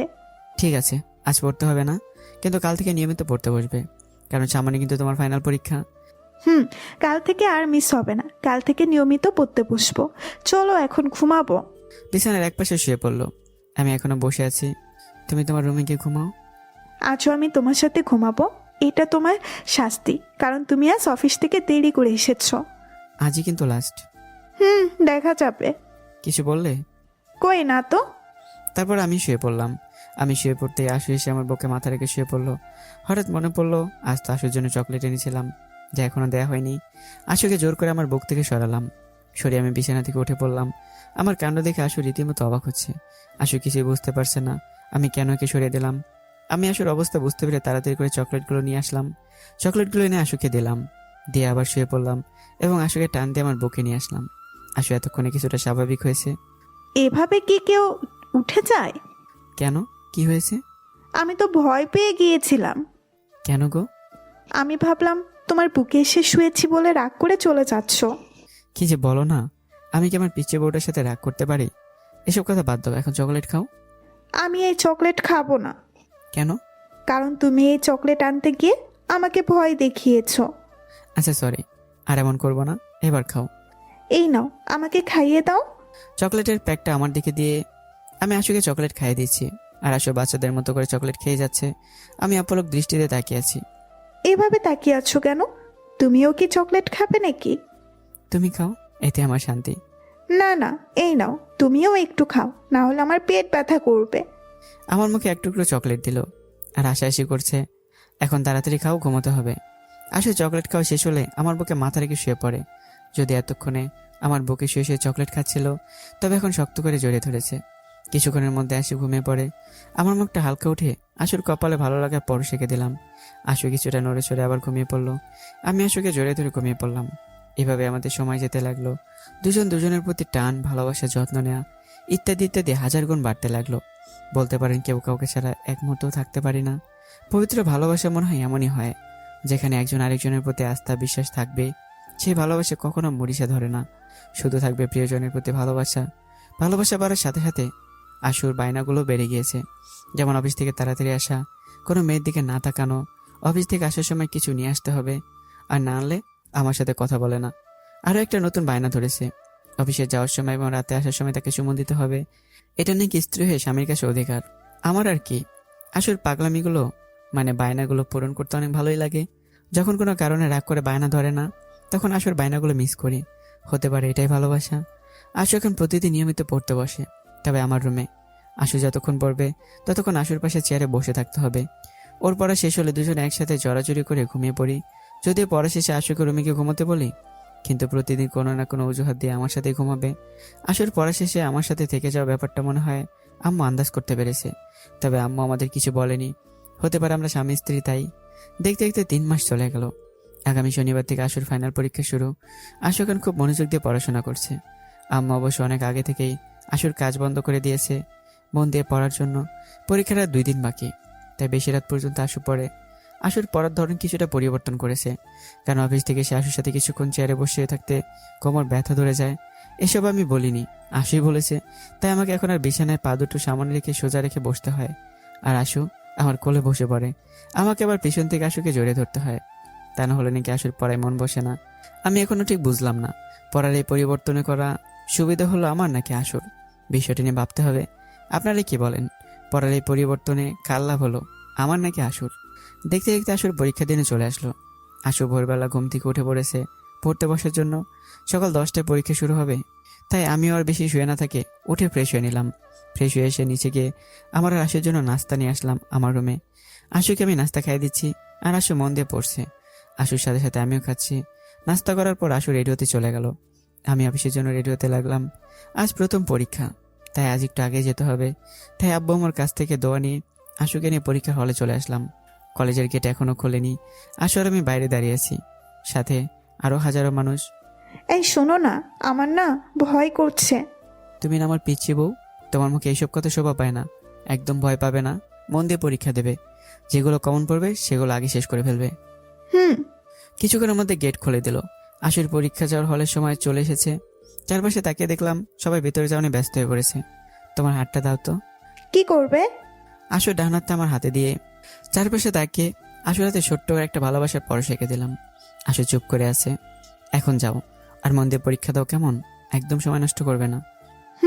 সবার কাছেই দোয়া চাইলাম, শুধু তুমি পাতে আমার জন্য দোয়া করো কিন্তু। পাগলি একটা, আমার কাছে দোয়া চাইতে হবে না, আমার দোয়া সবসময় তোমার সাথে আছে। এখন যাও, দেরি হয়ে যাচ্ছে। তারপর সে চলে গেল কলেজের ভিতরে। আমি চলে আসলাম অফিসে। অফিসে এসে কিছু গুরুত্বপূর্ণ ফাইল ছিল, সেগুলো কমপ্লিট করতে শুরু করলাম। ফাইলগুলো দেখা হলে রফিক চাচাকে ডাক দিলাম। জি বাবা, বলো কেন ডাকছো? চাচা, আমি আজ থেকে কিছুদিন লাঞ্চের টাইমের পর অফিসে থাকবো না, তাই দরকারি ফাইলগুলো বের করে রাখবেন। আমি বাসায় গিয়ে চেক করে নেব। আর আজকের ফাইলগুলো চেক করা শেষ, আগামীকালেগুলো বের করে রাখবেন। জি, তুমি কোনো চিন্তা করো না, আমি সব কিছু সামলে নেব। ধন্যবাদ চাচা। আজ তো আশু মামুনির পরীক্ষা, তাই না? জি চাচা, আসার সময় পরীক্ষার হল নামিয়ে দিয়ে আসলাম। ও চাচা, আমি এখন চলে যাচ্ছি। আশুকে নিয়ে বাসায় যাব। দুপুরের পর আর অফিসে আসবো না, আপনি সব সামলে নিন। হোম যাও। চাচাকে কাজ বুঝিয়ে দিয়ে চলে আসলাম আশুর পরীক্ষার হলের সামনে। এখনো পরীক্ষা শেষ হয়নি, আরও প্রায় 15 মিনিট বাকি আছে। বাইক দাঁড় করিয়ে দাঁড়িয়ে রইলাম আশুর অপেক্ষায়। লাঞ্চের পর অফিসে না যাওয়ার কারণ হলো বিকেল আশুকে টাইম দেওয়া। আমি না থাকলে পড়তে বসবে না। কিছুক্ষণ পর আশুর পরীক্ষা শেষ হলো। আমার মতো আরও অনেকে দাঁড়িয়ে আছে। দূর থেকে আশুকে হাত দেখালাম। আশু আমার হাত দেখে আমার কাছে চলে আসলো। পরীক্ষা কেমন হলো? আলহামদুলিল্লাহ, অনেক ভালো হয়েছে। বলেছিলাম না টেনশন করো না, পরীক্ষা ভালো হবে। এখন চলো বাসায় যাওয়া যাক। চলো। আশুকে নিয়ে বাসার দিকে রওনা দিলাম। বাইক তার আপন গতিতে চলছে। এভাবে দেখতে দেখতে এক এক করে আশু সবগুলো পরীক্ষা শেষ হতে চলেছে। আজ আশুর শেষ পরীক্ষা। পরীক্ষার হলের সামনে দাঁড়িয়ে আছি। কিছুক্ষণের মধ্যে আশু পরীক্ষা শেষ হবে। প্রতিদিনের মতো বাইক দাঁড় করিয়ে দাঁড়িয়ে আছি। পরীক্ষা শেষ হতে আশু সোজা আমার কাছে চলে আসে। প্রতিদিন এক জায়গায় দাঁড়িয়ে থাকায় এখন আর হাত দেখাতে হয় না। আজ পরীক্ষা কেমন হলো? আলহামদুলিল্লাহ, প্রতিদিনের মতো আজও পরীক্ষা ভালো হয়েছে। চলো এখন বাসায় যাওয়া যাক। চলো। আশুকে নিয়ে বাসায় যাওয়ার জন্য রওনা দিলাম। কিছু দূর যেতেই আশু বাইক থামাতে বলল। বাইক থামাও। কি হয়েছে? পরীক্ষা থাকায় অনেকদিন ধরে আমার আইসক্রিম খাওয়া হয় না। তো এখন আমি আইসক্রিম খাবো। ওই দেখো আইসক্রিমের দোকান। হাত দিয়ে দোকান দেখিয়ে দিল। তুমি এখানে দাঁড়াও, আমি নিয়ে আসছি। আইসক্রিম আনতে চলে গেলাম রাস্তার ওপারে, কারণ আইসক্রিমের দোকান ছিল রাস্তার ওপারে। দোকানে গিয়ে 2টা কোন আইসক্রিম নিলাম, একটা আমার আর একটা আশুর। রাস্তা পার হচ্ছি আর আশুকে 2টা আইসক্রিম নিয়েছি তা দেখাচ্ছি। 2টা আইসক্রিম দেখে আশু আরো খুশি হয়েছে। হঠাৎ একটা মাইক্রোবাস হর্ন বাজালো। আমি দ্বিধায় পড়ে গেলাম, কি করব? মাইক্রোবাসটিকে যাওয়ার জন্য সাইড দেব নাকি রাস্তা পার হয়ে যাব? চোখের পলকের মধ্যে মাইক্রোবাসটি আমার কাছে চলে আসলো। মাইক্রোবাসটি যে আমার সাথে সংঘর্ষ হবে অমনি কে যেন আমাকে ধাক্কা দিয়ে দূরে ফেলে দিল। কিছুক্ষণের মধ্যে আমার মাথা কাজ করা বন্ধ করে দিয়েছে। কি হচ্ছে আমার সাথে? খেয়াল করলাম যে আমাকে ধাক্কা দিয়ে দূরে ফেলে দিল সে আর কেউই না, আমার আশু। পরক্ষণের মধ্যে আশু মাইক্রোবাসের ধাক্কায় দৌড়ে গিয়ে ছিটকে পড়েছে। আমার মনে হচ্ছে আমার পায়ের নিচ থেকে মাটি সরে গেল। আমি দৌড়ে আশুর কাছে চলে গেলাম। রক্তে ঝরঝর করছে আশুর সারা শরীর। মাইক্রোবাসটি দ্রুত সেই জায়গা ত্যাগ করে চলে যায়। আমি আশুকে ধরে কান্না করছি। আমার মাথা কাজ করা বন্ধ করে দিয়েছে। অল্প সময়ের মধ্যে মানুষজনে ভরে গেছে। আমি চিৎকার করে বলছি, কেউ একজন অ্যাম্বুলেন্স ডাকেন, আমার আশুকে আমি হারাতে পারবো না। আমি আশুকে ধরে বিলাপ করে কান্না করছি। তুমি এটা কি করলে আশু? আমাকে বাসা থেকে নিজে শেষ করে দিলে নিজেকে। প্লিজ কথা বলো আমার সাথে। তোমার কিছু হলে আমার কি হবে? আমি তোমাকে কিছু হতেই দেব না। আশু অজ্ঞান হয়ে পড়ে আছে আমার কোলে। কিছুক্ষণ পর একটা অ্যাম্বুলেন্স আসলো। কে মনে হয় ফোন করেছিল। আমি আশুকে কোলে করে অ্যাম্বুলেন্সে শুয়ে দিলাম। অ্যাম্বুলেন্স চলতে শুরু করলো। বাসায় ফোন করে দিলাম। আম্মু ফোন ধরলো। কি বলবো তাদের? আমার জবান যেন বন্ধ হয়ে যাচ্ছে। আমি চুপ করে শুধু ফোপাচ্ছি। কিরে, তুই কথা বলছিস না কেন? আমি এবারে চুপ করে আছি। কি হয়েছে বল আমাকে। আর আশু কোথায়? আশুর পরীক্ষা তো শেষ, ওরে গিয়ে নিয়ে আয়। আম্মু, আশুর অ্যাক্সিডেন্ট হয়েছে। সে আমাকে বাসাতে গিয়ে নিজেকে নিজে শেষ করে দিল। এমন চুপ করে আছে, কোনো কথা বলছে না। আশুকে এখন সিটি হাসপাতালে নিয়ে যাচ্ছি বলে ফোনটা কেটে দিলাম। আম্মুর সাথে কথা বলে আমার বন্ধু নাইমকে ফোন দিলাম। নাইমকে সবকিছু বললাম। কিছুক্ষণের মধ্যে আশুকে নিয়ে হাসপাতালে নিয়ে আসা হলো। আশুকে নিয়ে জরুরি বিভাগে ভর্তি করা হলো। ডাক্তার আশুকে অপারেশন থিয়েটারে নিয়ে গেল। আমি বাইরে একা একা দাঁড়িয়ে আছি। মনের মধ্যে হাজারো চিন্তা ঘুরপাক খাচ্ছে। অপারেশন থিয়েটারের সামনে দাঁড়িয়ে আছি। ভেতরে আমার পিচ্চি বউ আশুর অপারেশন হচ্ছে। পিচ্চিটা একেবারে পাগলি হয়ে গেছে আমাকে বাঁচানোর জন্য। নিজেকেই শেষ করে দিল। আমার আশুর কিছু হলে আমি তো বেঁচে থেকেও জীবন্ত লাশ হয়ে যাব। কথাগুলো ভাবছি, ওই সময় আমার বন্ধু নাইম আসলো। ভাবি, এখন কেমন আছো? অপারেশন থিয়েটারে নিয়ে গেছে, এখনো কোনো ডাক্তার বের হয়নি। কোনো চিন্তা করিস না, আল্লাহর ওপর ভরসা রাখ, দেখবি সব ঠিক হয়ে যাবে। তাই তো করছি। আমি ভেঙে পড়লে চলবে না, তাহলে আব্বা মা আরও ভেঙে পড়বে। তুই চিন্তা করিস না, তোর বাইক আমি তোর বাসায় রেখে আসছি। তুই আমাদের বাসায় গিয়েছিলি? তাহলে আব্বা আম্মুর কি অবস্থা? ওরা এখন আসছে না কেন? আমি কি দেখে আঙ্কেল আন্টির মাথায় পানি দিচ্ছে। পরে আঙ্কেল বলল তোর সাথে কথা বলার পর নাকি জ্ঞান হারিয়ে ফেলেছে। তাই আমি আঙ্কেলকে আন্টির কাছে থাকতে বলেছি। আর আমি এখন হাসপাতালে। কিছুক্ষণ পর দুইজন ডাক্তার আর দুইজন নার্স বেরিয়ে আসলো। একজন ডাক্তার থাকলো, বাকি সবাই চলে গেল। আমি দৌড়ে ডাক্তারের কাছে গেলাম। ডাক্তার, আমার আশু কেমন আছে? প্লিজ ডাক্তার বলুন তো, আমার আশুর কিছু হবে না? শুনুন, রোগীর প্রচুর রক্তক্ষরণ হয়েছে, তাই যতদ্রুত পারেন এ পজিটিভ রক্তের ব্যবস্থা করেন। আমি খোঁজ নিয়ে দেখেছি আমাদের হাসপাতালের ব্লাড ব্যাংকে এই রক্ত নেই। এখন রোগ বিপদমুক্ত, কিন্তু 1 ঘন্টার মধ্যে যদি রক্ত ব্যবস্থা করতে না পারেন তাহলে রোগীকে বাঁচানো সম্ভব হবে না। ডাক্তার, আমার রক্তের গ্রুপ এ পজিটিভ। যত রক্ত লাগে আমার কাছ থেকে নিন।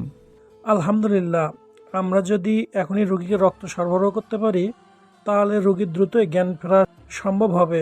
আপনি আসুন আমার সাথে। আমি নাইমকে শক্ত করে জড়িয়ে ধরলাম। জীবনে বন্ধুর ভূমিকা কতটুকু আজ আমি বুঝতে পারলাম। আজ নাইম না থাকলে অন্য কিছু হতে পারত। বন্ধু, আমি তোর এই ঋণ কোনোদিন শোধ করতে পারবো না। চুপ, একদম কান্না করবি না। তুই আমার বন্ধু না, তুই আমার ভাইয়ের থেকেও বেশি।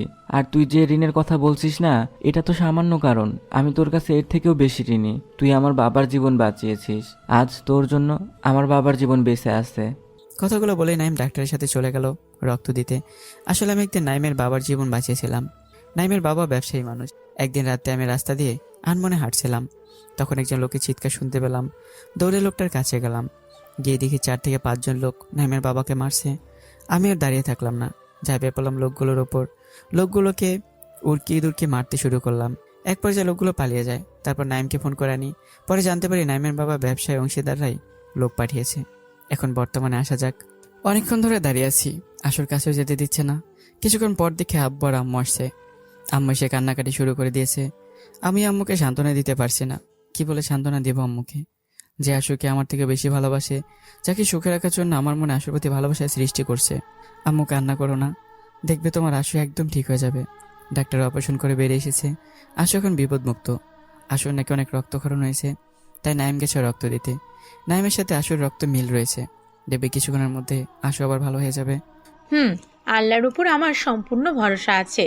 আমাদের আশুর কিছু হবে না। তুমি এখন কেমন আছো? আমাকে নিয়ে চিন্তা করতে হবে না, আমি ঠিক আছি। কিছুক্ষণ পর নাইমও চলে আসলো। রক্ত দেওয়া মনে হয় কমপ্লিট হয়েছে। নাইমের সাথে সাথে ডাক্তার এসেছে। আমরা ওনার কাছ থেকে 2 ব্যাগ রক্ত নিয়েছি। এর থেকে বেশি রক্ত নেওয়া ওনার জন্য ঝুঁকিপূর্ণ হবে। আপনি এখন 2 ব্যাগ নিয়ে কাজ করেন, আমরা আরও রক্তের ব্যবস্থা করছি। আমার আর আশুর রক্ত এক। আপনার যত রক্ত লাগে আমার কাছ থেকে নিয়ে নেন। দরকার হলে আশুর জন্য আমার শরীরের সব রক্ত দিয়ে দিব। সরি ম্যাডাম, আপনাকে দেখে মনে হচ্ছে না আপনি অনেক দুর্বল। আপনার কাছ থেকে আমরা কোনোভাবে রক্ত নিতে পারবো না। না ডাক্তার, আমার থেকে রক্ত নিতেই হবে। সরি, আমাদের কাজ জীবন বাঁচানো, জীবন নেওয়া নয়। আমরা এখন এই 2 ব্যাগ রক্ত দিয়ে কাজ করব। আপনারা আরও রক্তের ব্যবস্থা করেন।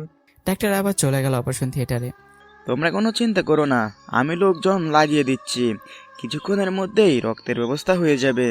সাথে সাথেই আব্বু কার কাছে যেন ফোন করলো, যে কোনো মূল্যে হোক 2 ঘন্টার মধ্যে এ পজিটিভ রক্তের ব্যবস্থা করে দেওয়ার জন্য। তোমরা কোনো চিন্তা করো না, দেখবে 1 ঘন্টার মধ্যে রক্ত চলে আসবে। তাই যেন হয় আব্বু। শহরের অন্যতম বিজনেসম্যান হয়, মোটামুটি অনেক পাওয়ার আছে, তাই হয়তো রক্ত পেতে বেশি সমস্যা হবে না। কিছুক্ষণ পর ডাক্তার অপারেশন থিয়েটার থেকে বের হলো। আমরা দৌড়ে ডাক্তারের কাছে চলে গেলাম। ডাক্তার আশু এখন কেমন আছে?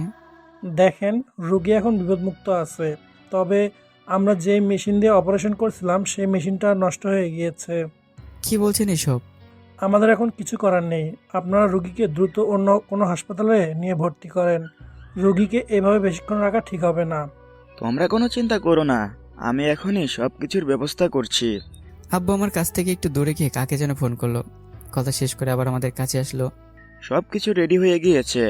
আশুকে আমার বন্ধুর পপুলার সেন্টার হাসপাতালে নিয়ে যাব। সেখানে আশুর অপারেশনের জন্য সব কিছু রেডি করা হচ্ছে। ওখানে আর বেশি সময় থাকলাম না, একটা অ্যাম্বুলেন্সে করে আশুকে পপুলার সেন্টার হাসপাতালে নিয়ে আসলাম। দেখ বন্ধু, আমার মেয়ের যেন কিছু না হয়। আমি আমার মেয়েকে খুব তাড়াতাড়ি সুস্থ দেখতে চাই। বন্ধু, তুই কোনো চিন্তা করিস না, আল্লাহর উপর ভরসা রাখ, সব ঠিক হয়ে যাবে। এদিকে অপারেশনের কাজ কতটুকু এগিয়েছে? আমার হাসপাতালে সব থেকে ভালো ডাক্তারদের টিম গঠন করছি আশু মামনির অপারেশনের জন্য। আর অপারেশনের যাবতীয় যা দরকার সব কিছু রেডি আছে। তারপর তাড়াতাড়ি করে আশুকে অপারেশন থিয়েটারে নিয়ে যাওয়া হলো। আমরা সবাই বাইরে দাঁড়িয়ে আছি। আমাদের সাথে শিকদার কাকা ছিল। আম্মু এখনও কান্নাকাটি করছে। 2 থেকে 3 ঘন্টা হতে চলেছে, এখন অপারেশন থিয়েটার থেকে ডাক্তার বের হয়নি। আমরা সবাই নানান চিন্তা করছি, আর শিকদার কাকা আমাদের সান্ত্বনা দিচ্ছে। দীর্ঘ 3.5 ঘন্টা পর অপারেশন থিয়েটার থেকে ডাক্তার বের হয়ে আসে। ডাক্তার বের হতে দেখতে আমরা সবাই দৌড়ে ডাক্তারের কাছে চলে আসলাম। ডাক্তার, আমার আশু এখন কেমন আছে? ডাক্তার কিছুক্ষণ চুপ থেকে বলল, আলহামদুলিল্লাহ, আমাদের অপারেশন সফল হয়েছে। কথাটা শোনা মাত্র সবার মুখে খুশির আওয়াজ সৃষ্টি হলো। তাহলে ডাক্তার অপারেশন করতে এত টাইম লাগলো কেন? শিকদার সাহেব আমাদের আগেই বলেছিল রোগী নাকি আগেও এরকম অ্যাক্সিডেন্ট হয়েছিল, তাই আমাদের জন্য অপারেশন করাটা একটা বড় চ্যালেঞ্জ ছিল। তাই আমরা সময় নিয়ে অপারেশনটা করেছি, কোনো প্রকার রিস্ক না নিয়ে। আমরা কি এখন আশুকে দেখতে পারবো? এখন রোগীর ঘুমের ইঞ্জেকশন দেওয়া হয়েছে। জ্ঞান ফিরলে আমরা রোগীকে বেডে শিফট করব। তারপর রোগীকে দেখতে পারবে, তার আগে না। কথাগুলো বলে ডাক্তার চলে গেল। এখন শুধু অপেক্ষা, কখন আমার পিচ্চি বউটার জ্ঞান ফিরবে। অপেক্ষার সময় যেন শেষ হতেই চায় না। ঘন্টার পর ঘন্টা আশুর জ্ঞান ফেরার জন্য অপেক্ষা করছি। সময় পেরিয়ে রাত হয়ে গেল, কিন্তু আশুর জ্ঞান এখনও ফেরেনি। আম্মু আর আব্বুকে জোর করে নাইমের সাথে বাড়িতে পাঠিয়ে দিলাম। রাতে ডাক্তার এসে আশুকে আবার পর্যবেক্ষণ করলেন। ডাক্তার বের হবার পর, ডাক্তার, আশুর এখনও জ্ঞান ফিরছে না কেন? দেখুন, এখানে চিন্তার কিছু নেই। রোগীর এর আগেও এক বড় ধরনের একটা অ্যাক্সিডেন্ট হওয়ায় এমন করেছে। তবে কাল সকালের মধ্যে জ্ঞান ফিরে আসবে, বাকি সব উপরওয়ালার কাছে। ডাক্তার, আমি কি এখন আশুর সাথে দেখা করতে পারি? দেখুন, আপনাকে আগে বলেছি রোগীর জ্ঞান না ফেরা পর্যন্ত দেখা করতে পারবেন না। প্লিজ ডাক্তার, আমাকে এক নজর দেখতে দেন। এইভাবে যেতে দেওয়া ঠিক না, তবে আপনাকে যেতে দিচ্ছি, কিন্তু রোগীর সামনে কোনো ধরনের কথা বলা যাবে না। জি ডাক্তার। স্বস্তির একটা নিঃশ্বাস ছাড়লাম। অবশেষে আমার পিচ্চি বউটাকে দেখতে পারবো। একজন নার্স এসে আশুর কেবিনের দরজা খুলে দিল। আস্তে আস্তে আশুর কাছে গেলাম। আমার সামনে চঞ্চল একটা বডি স্থির হয়ে শুয়ে আছে, কোনো নাড়াচাড়া করছে না। আসলে আমার নীরবতা দেখে নিজেকে আর সামলে রাখতে পারলাম না। দুচোখ দিয়ে অঝরে কষ্ট নামক পানি বেয়ে পড়ছে। আশুর বেডের পাশে একটা চেয়ার ছিল। আস্তে আস্তে চেয়ারটিতে বসলাম। নার্স, আপনি একটু বাইরে যাবেন প্লিজ? সরি স্যার, আপনাকে এখানে একা থাকতে দেয়া হবে না। প্লিজ আমাকে 10 মিনিট সময় দিন, তারপর আপনি আবার চলে আসবেন। 10 মিনিট পর আমি আবার আসব। নার্স বাইরে চলে গেল। আস্তে করে আমার হাত দুটো আশুর গালে রাখলাম। আশুর শরীরটা এখনো ঠান্ডা হয়ে আছে। আস্তে করে আশুর কপালে ভালোবাসার পরশ এঁকে দিলাম। মুখে কোনো শব্দ করছি না। যদি নার্স চলে আসে, আজ আমাকে বাঁচাতে গিয়ে আমার আসলে এই অবস্থা। কথাটা ভাবতে আমার হৃদয়টা হাহাকার করে ওঠে। আশুকে যত দেখছি ততই কান্না আসছে। কেবিনে আরো কিছুক্ষণ থেকে বাইরে চলে আসলাম। এসে দেখি কেবিনের বাইরে নার্স বসে আছে। আমাকে দেখেই কি স্যার 10 মিনিট আগেই চলে আসলেন? তারপর ফোনটা বের করে শিকদার কাকার কাছে ফোন করলাম। আসসালামু আলাইকুম কাকা, আমি রাজু বলছি। ওয়ালাইকুম আসসালাম। হাসপাতালে কি কোনো সমস্যা হয়েছে? না কাকা, তেমন কিছু না। কাকা, আমি কি রাতে আশুর কেবিনে থাকতে পারবো? না বাবা, তা হয় না। প্লিজ কাকা, আমি আশুকে কোনো ডিস্টার্ব করব না, শুধু ওর সামনে চেয়ার পেতে বসে থাকবো। আচ্ছা, আমি বলে দিচ্ছি। কাকা, আমার সাথে একজন নার্স আছে, তাকে বলে দেন। আমি নার্সের হাতে ফোনটা ধরিয়ে দিলাম। শিকদার কাকা নার্সের কথা বলা শেষে আপনি পারেনও বটে। কথা বলেই ফোনটা আমার হাতে দিয়ে নার্স চলে গেল। জি কাকা, বলেন। আমি নার্সকে বলে দিয়েছি তুমি এখন আশু মামুনের কেবিনে থাকতে পারবে। ধন্যবাদ কাকা। ফোনটা কেটে আবার কেবিনে চলে আসলাম। সব কিছুই পরিবর্তন হচ্ছে, কিন্তু আমার আশুর কোনো পরিবর্তন হচ্ছে না। যেভাবে ছিল সেভাবে আছে। আবার কি আশুর পাশে বসলাম। এখনো কোনো কথা বলছি না, শুধু নীরবে চোখের পানি ফেলছি। আমি আমার চোখ জোড়াকে নিয়ন্ত্রণ করতে পারছি না। চোখ জোড়া শুধু কেঁদেই যাচ্ছে। আস্তে করে আশুর মাথা বুলিয়ে দিচ্ছি। আশুর মাথা বুলিয়ে দিতে দিতে কখন যে ঘুমিয়ে গেলাম বুঝতে পারিনি। সকালে কারো হাতের স্পর্শে আমার ঘুমিয়ে গেছে। চোখ খুলে দিকে আশুর একটা হাত আমার গালের উপর রেখেছে। আমার কাছে সবকিছু স্বপ্নের মতো লাগছিল। আমি অদ্ভুত নয়না আশুর দিকে তাকিয়ে আছি। এভাবে তাকিয়ে আছো কেন? আমার কিন্তু লজ্জা করছে। কথাটা শুনে আমার ভাবনায় ছেদ পড়লো। আমি বিশ্বাস করতে পারছি না আমার আশুর জ্ঞান ফিরেছে। খুশিতে আমার কথা বলা বন্ধ হয়ে গেছে। আশু আবার বলল, এই, তুমি কথা বলছো না কেন? আমি নিজেকে ধরে রাখতে পারলাম না। জড়িয়ে ধরলাম আশুকে। আশুর কপালে গালে নাকে চুমু খেতে লাগলাম। আমি খুশিতে ভুলে গেছি আশু এখন অসুস্থ। আউস, ব্যথা পাচ্ছি তো। ও সরি, আমি ভুলে গিয়েছিলাম তুমি অসুস্থ। এই, আমাকে ছাড়লে কেন? আমার হাতটা ধরো না প্লিজ। আমার চোখের দিকে তাকিয়ে বলল। চুপ করে আশুর হাতগুলো বুলিয়ে দিচ্ছি। তুমি ওই সময় আমার দিকে ওভাবে তাকিয়েছিলে কেন? আমি মনে করেছিলাম, আমি স্বপ্ন দেখছিলাম যে তোমার জ্ঞান ফিরেছে। এখন বিশ্বাস হয়েছে? হয়েছে। কয়টা বাজে এখন? ওয়েট, দেখে বলছি। ঘড়িতে তাকিয়ে দেখে ভোর 5টা বাজে। আমার দিকে তাকিয়ে আছে। ভোর 5:30 বাজে। তুমি শুয়ে থাকো, আমি এক্ষুনি ডাক্তারকে ডেকে আনছি। না, এখন যেতে হবে না, পরে যেও। আমার হাত ধরে আটকেই বলল, ডাক্তার তো তোমার চেক আপ করবে। পরে করবে, এখন বলো না প্লিজ। তোমার জ্ঞান ফিরেছে কখন? আবার চেয়ারে বসে আশুর হাতটা ধরলাম। এখনই জ্ঞান ফিরবে। জ্ঞান ফেরার পর দেখে তুমি আমার মাথা হাতে রেখে ঘুমিয়ে আছো, আর আমি যখন তোমার গালে স্পর্শ করি তখন তোমার ঘুম ভেঙে যায়, আর তুমি ভেবেছিলে তুমি স্বপ্ন দেখছো। ও, আমি কিন্তু তোমার উপর রেগে আছি। তুমি কেন এমন পাগলামি করলে? তোমার কিছু হয়ে গেলে আমি কি নিয়ে বাঁচতাম বলো? তুমিই বলো। আমার চোখের সামনে আমার ভালোবাসার মানুষগুলো এক এক করে হারিয়ে দিতে পারি। সবাই বলে আমার জন্য নাকি আমার বাবা মা মারা গিয়েছে।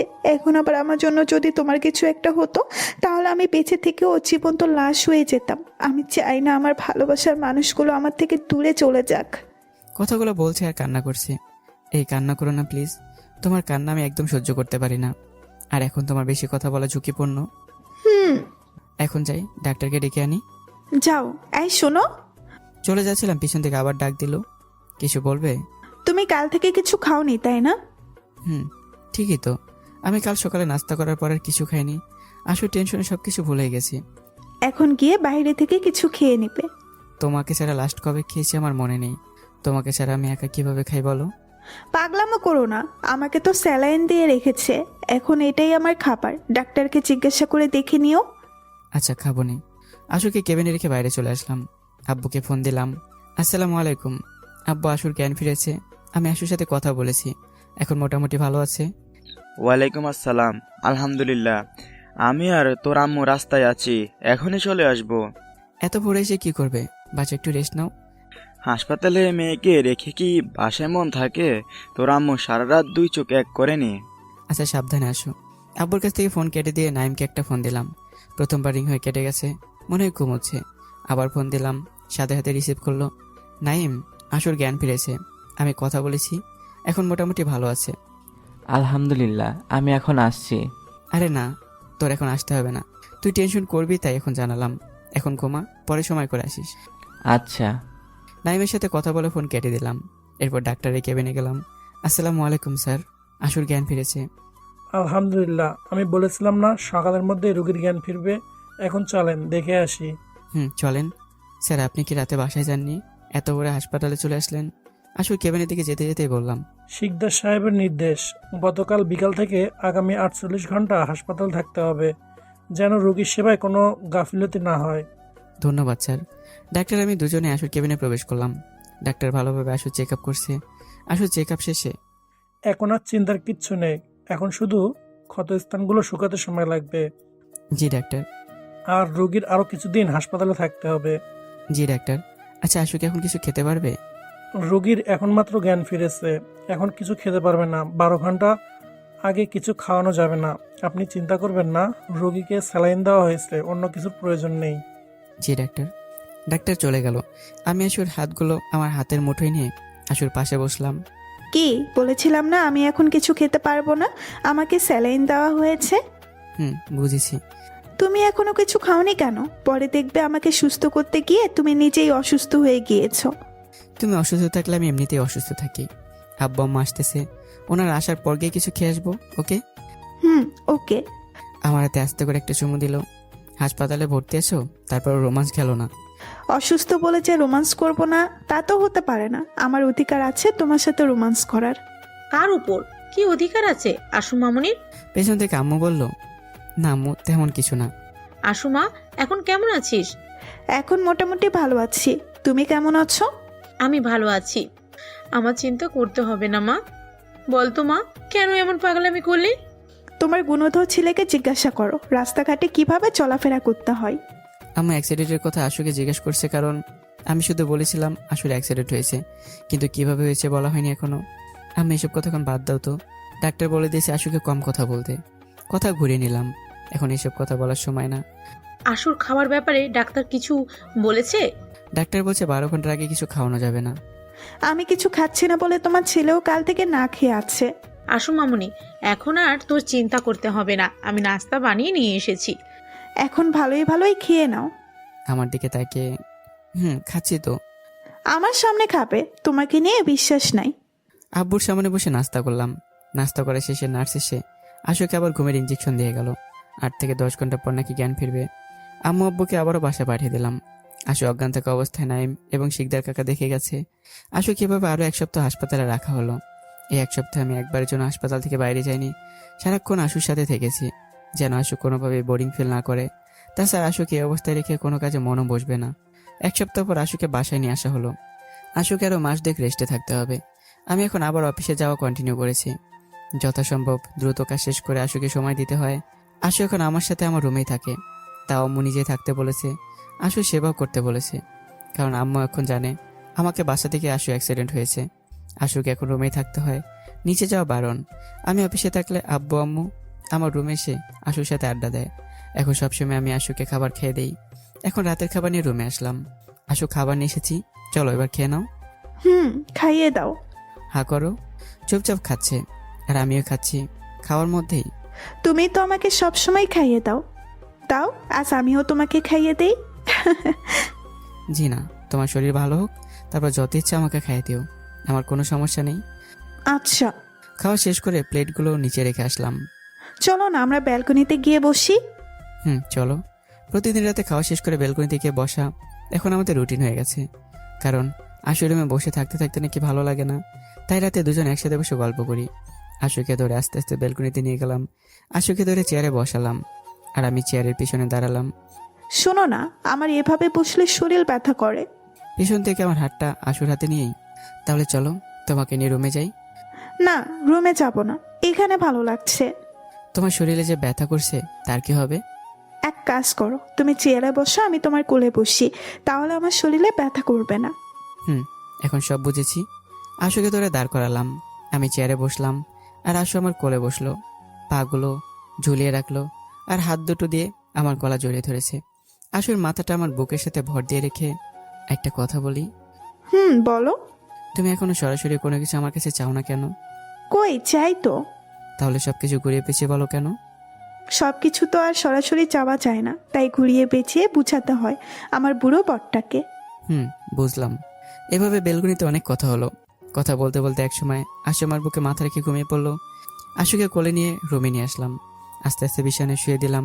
এইভাবে আমাদের ভালোবাসার দিনগুলো অতিক্রম হতে লাগলো, আর আশু আস্তে আস্তে সুস্থ হতে লাগলো। আশুর পুরোপুরি সুস্থ হতে 1.5 থেকে 2 মাস লেগে গেল। আশু এখন আবার আগের মতো চলাফেরা করতে পারে। সকালে সবাই মিলে নাস্তা করছিলাম।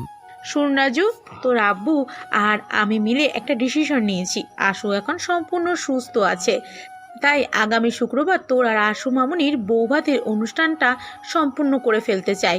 আম্মুর কথা শুনে আশু আর আমি একজন আরেকজনের দিকে তাকিয়ে আছি। আম্মু, এই সময় এইসব না করে পরে করলে হয় না?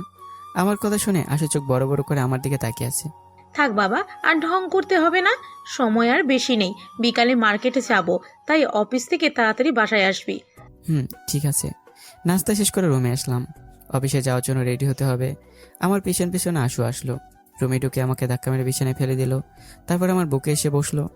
তুই বউ ভাতের অনুষ্ঠান করতে না করেছিলি কেন? রেগে আছে, যার জন্য আমাকে তুই করে বলছে। আর আমি কি আম্মুর সামনে সরাসরি বলতে পারি আমার বৌভাতের কথা? বাবুর ঢং দেখে আর বাঁচি না। ওই বিয়ে করেছো 3 বছর হতে চলেছে, আর এখনো বউ ভাত হয়নি, বাসরাত হয়নি। এটা কোনো বিয়ে হলো? একদম এই কথাগুলো বললো আশু। আবার বলো তো কি বলেছো? আমি একবারের কথা বারবার বলি না। লজ্জা পেয়ে মনে হয় বুঝতে পেরেছে যে সে কি বলে ফেলেছে। তাহলে এখন লজ্জা পাচ্ছ কেন?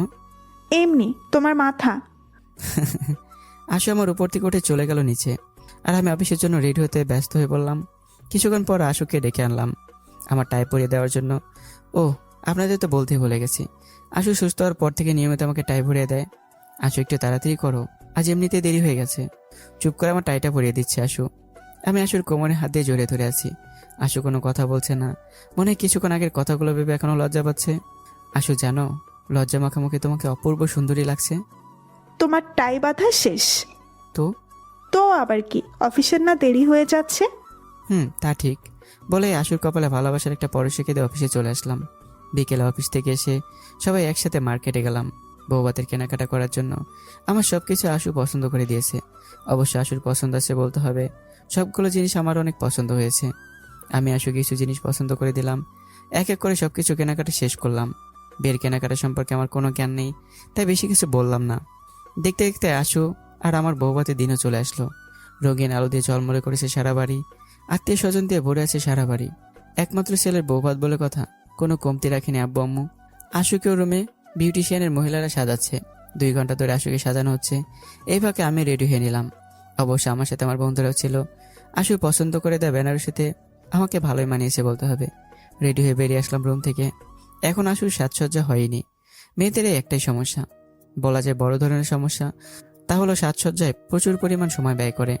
নিচে এসে মেহমানদের আপ্যায়ন করছি আমি, আর আমার বন্ধুরা আছে সুন্দরী মেয়ের খোঁজে। শালারা আমার সামনে আসলে এখন মেরে ভত্তা বানিয়ে ফেলতাম। আমার বউবাতে আমি নিজেই কাজ করছি। আমার কি কপাল। দাঁড়িয়ে দাঁড়িয়ে আমার ভার্সিটি লাইফের বন্ধু লামিয়ার সাথে কথা বলছিলাম। অমনি সিঁড়ির দিকে নজর গেল, আমার চোখ জোড়া যেন ওখানে আটকে গেল। আমার এই অবস্থার কারণ হলো আমার পিচ্চি বউ আশু। আম্মু আশুকে নিয়ে সিঁড়িতে নিচে নামছে। আজ আমার পিচ্চি বউটাকে অপূর্ব সুন্দর লাগছে, যার বর্ণনা আমার পক্ষে দেওয়া কোনোভাবেই সম্ভব না।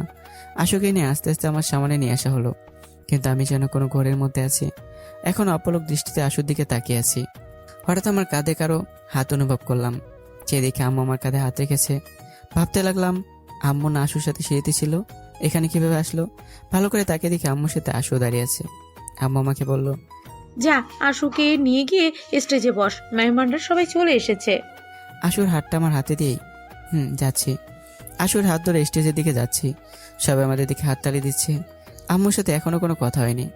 স্টেজের পাশাপাশি 2টো চেয়ার রাখা হলো, যা খুব সুন্দর করে সাজানো। আশু আর আমি 2টো চেয়ারে বসলাম। আশু আমার কানে কানে বলল, অমন ড্যাব ড্যাব করে তাকিয়ে আছো কেন? সবাই কি বলবে? কই না তো, আমি তো জাস্ট আমার বউটাকে দেখছিলাম। তা ভালো করেই জানি। তোমার সাথে মেয়েটা কে ছিল? কোন মেয়ের কথা বলছো গো? যে মেয়েটির সাথে এতক্ষণ দাঁড়িয়েছিলে?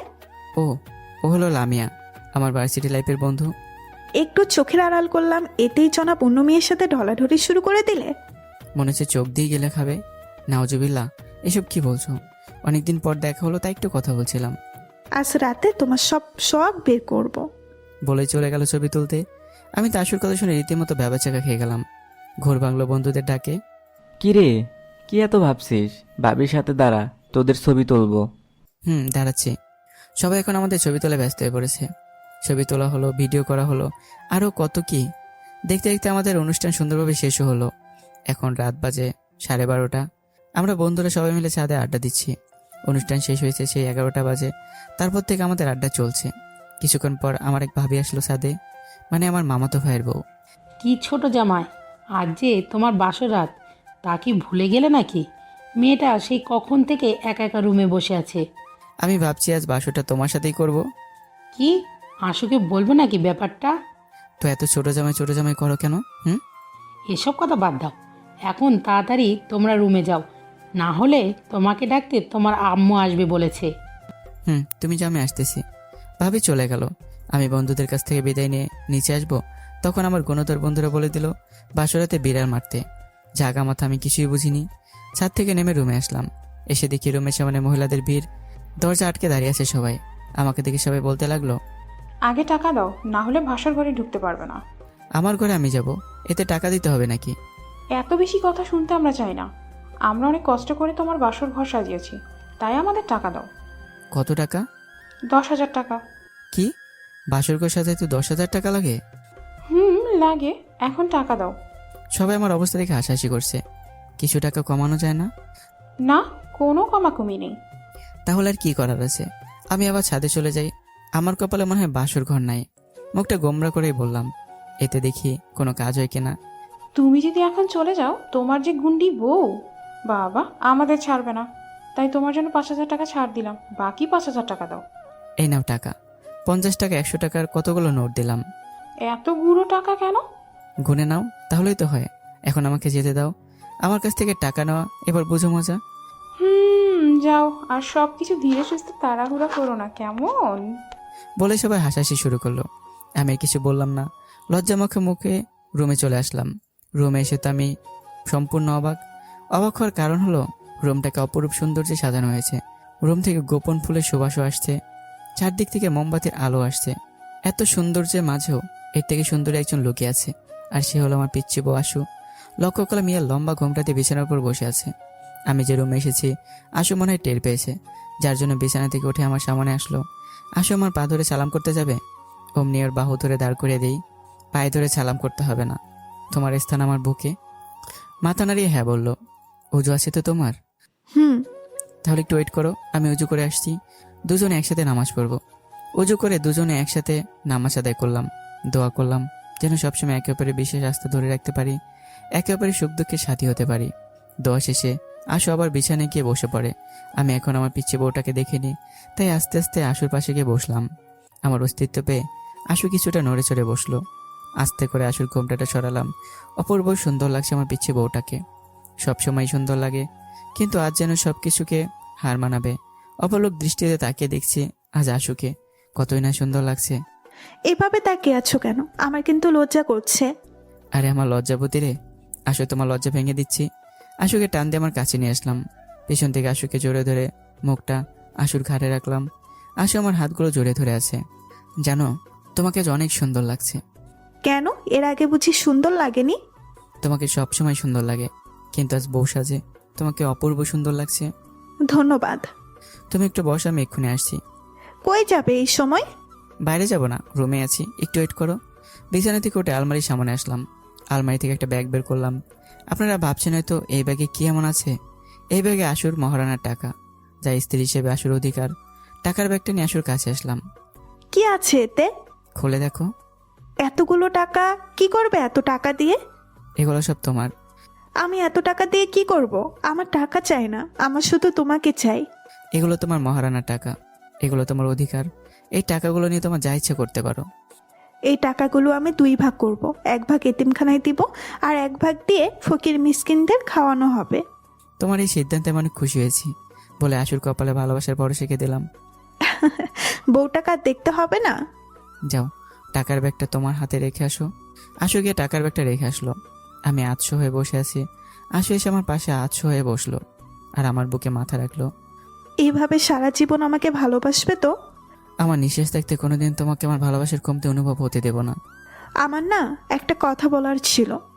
আমার চোখের দিকে চোখ তাকিয়ে বাচ্চামি ভঙ্গিতেই কথাগুলো বললো। অনুমতি নেওয়ার কি আছে, বলো না। আমার এভাবে বলতে লজ্জা করছে। তাহলে বলো না। কানে কানে বলি? বলো। তারপর কানে কানে বললো, আমি মা হতে চাই। তাই নাকি?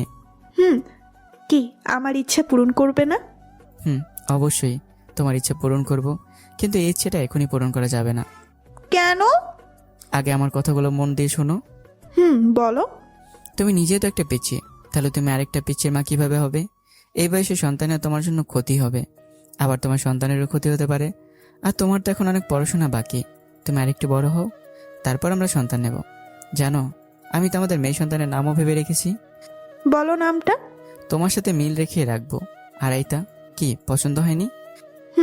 অনেক পছন্দ হয়েছে। এবার একটু হাসো। আশু আমাকে জড়িয়ে ধরলো, আমি আশুকে শক্ত করে জড়িয়ে ধরলাম। আশু আগে মন খারাপ করলেও এখন আবার ঠিক হয়ে গেছে। আর ভালোবাসার পূর্ণতা মানে কি শুধু শারীরিক মিলন? তা কিন্তু কখনোই না। ভালোবাসার পূর্ণতা হলো একজন আরেকজনের প্রতি বিশ্বাস রাখা, যত্ন নেওয়া, জীবনে যত বড় ঝড় আসুক না কেন দুজন দুজনকে আগলে রাখা, ইত্যাদি ইত্যাদি। আমাদের জন্য সবাই দোয়া করবেন যেন সারা জীবন আমার পিচ্চি বউটাকে ভালোবেসে আগলে রাখতে পারি, কখনো যেন কোনো কষ্ট অনুভব করতে না হয়। তো বন্ধুরা, গল্পটি কেমন হয়েছে আর পরবর্তী গল্পের জন্য তৈরি থাকবেন, আর কমেন্ট করে জানাবেন যে কেমন হয়েছে গল্পটি। ভালো থাকবেন, সুস্থ থাকবেন। আল্লাহ হাফিজ।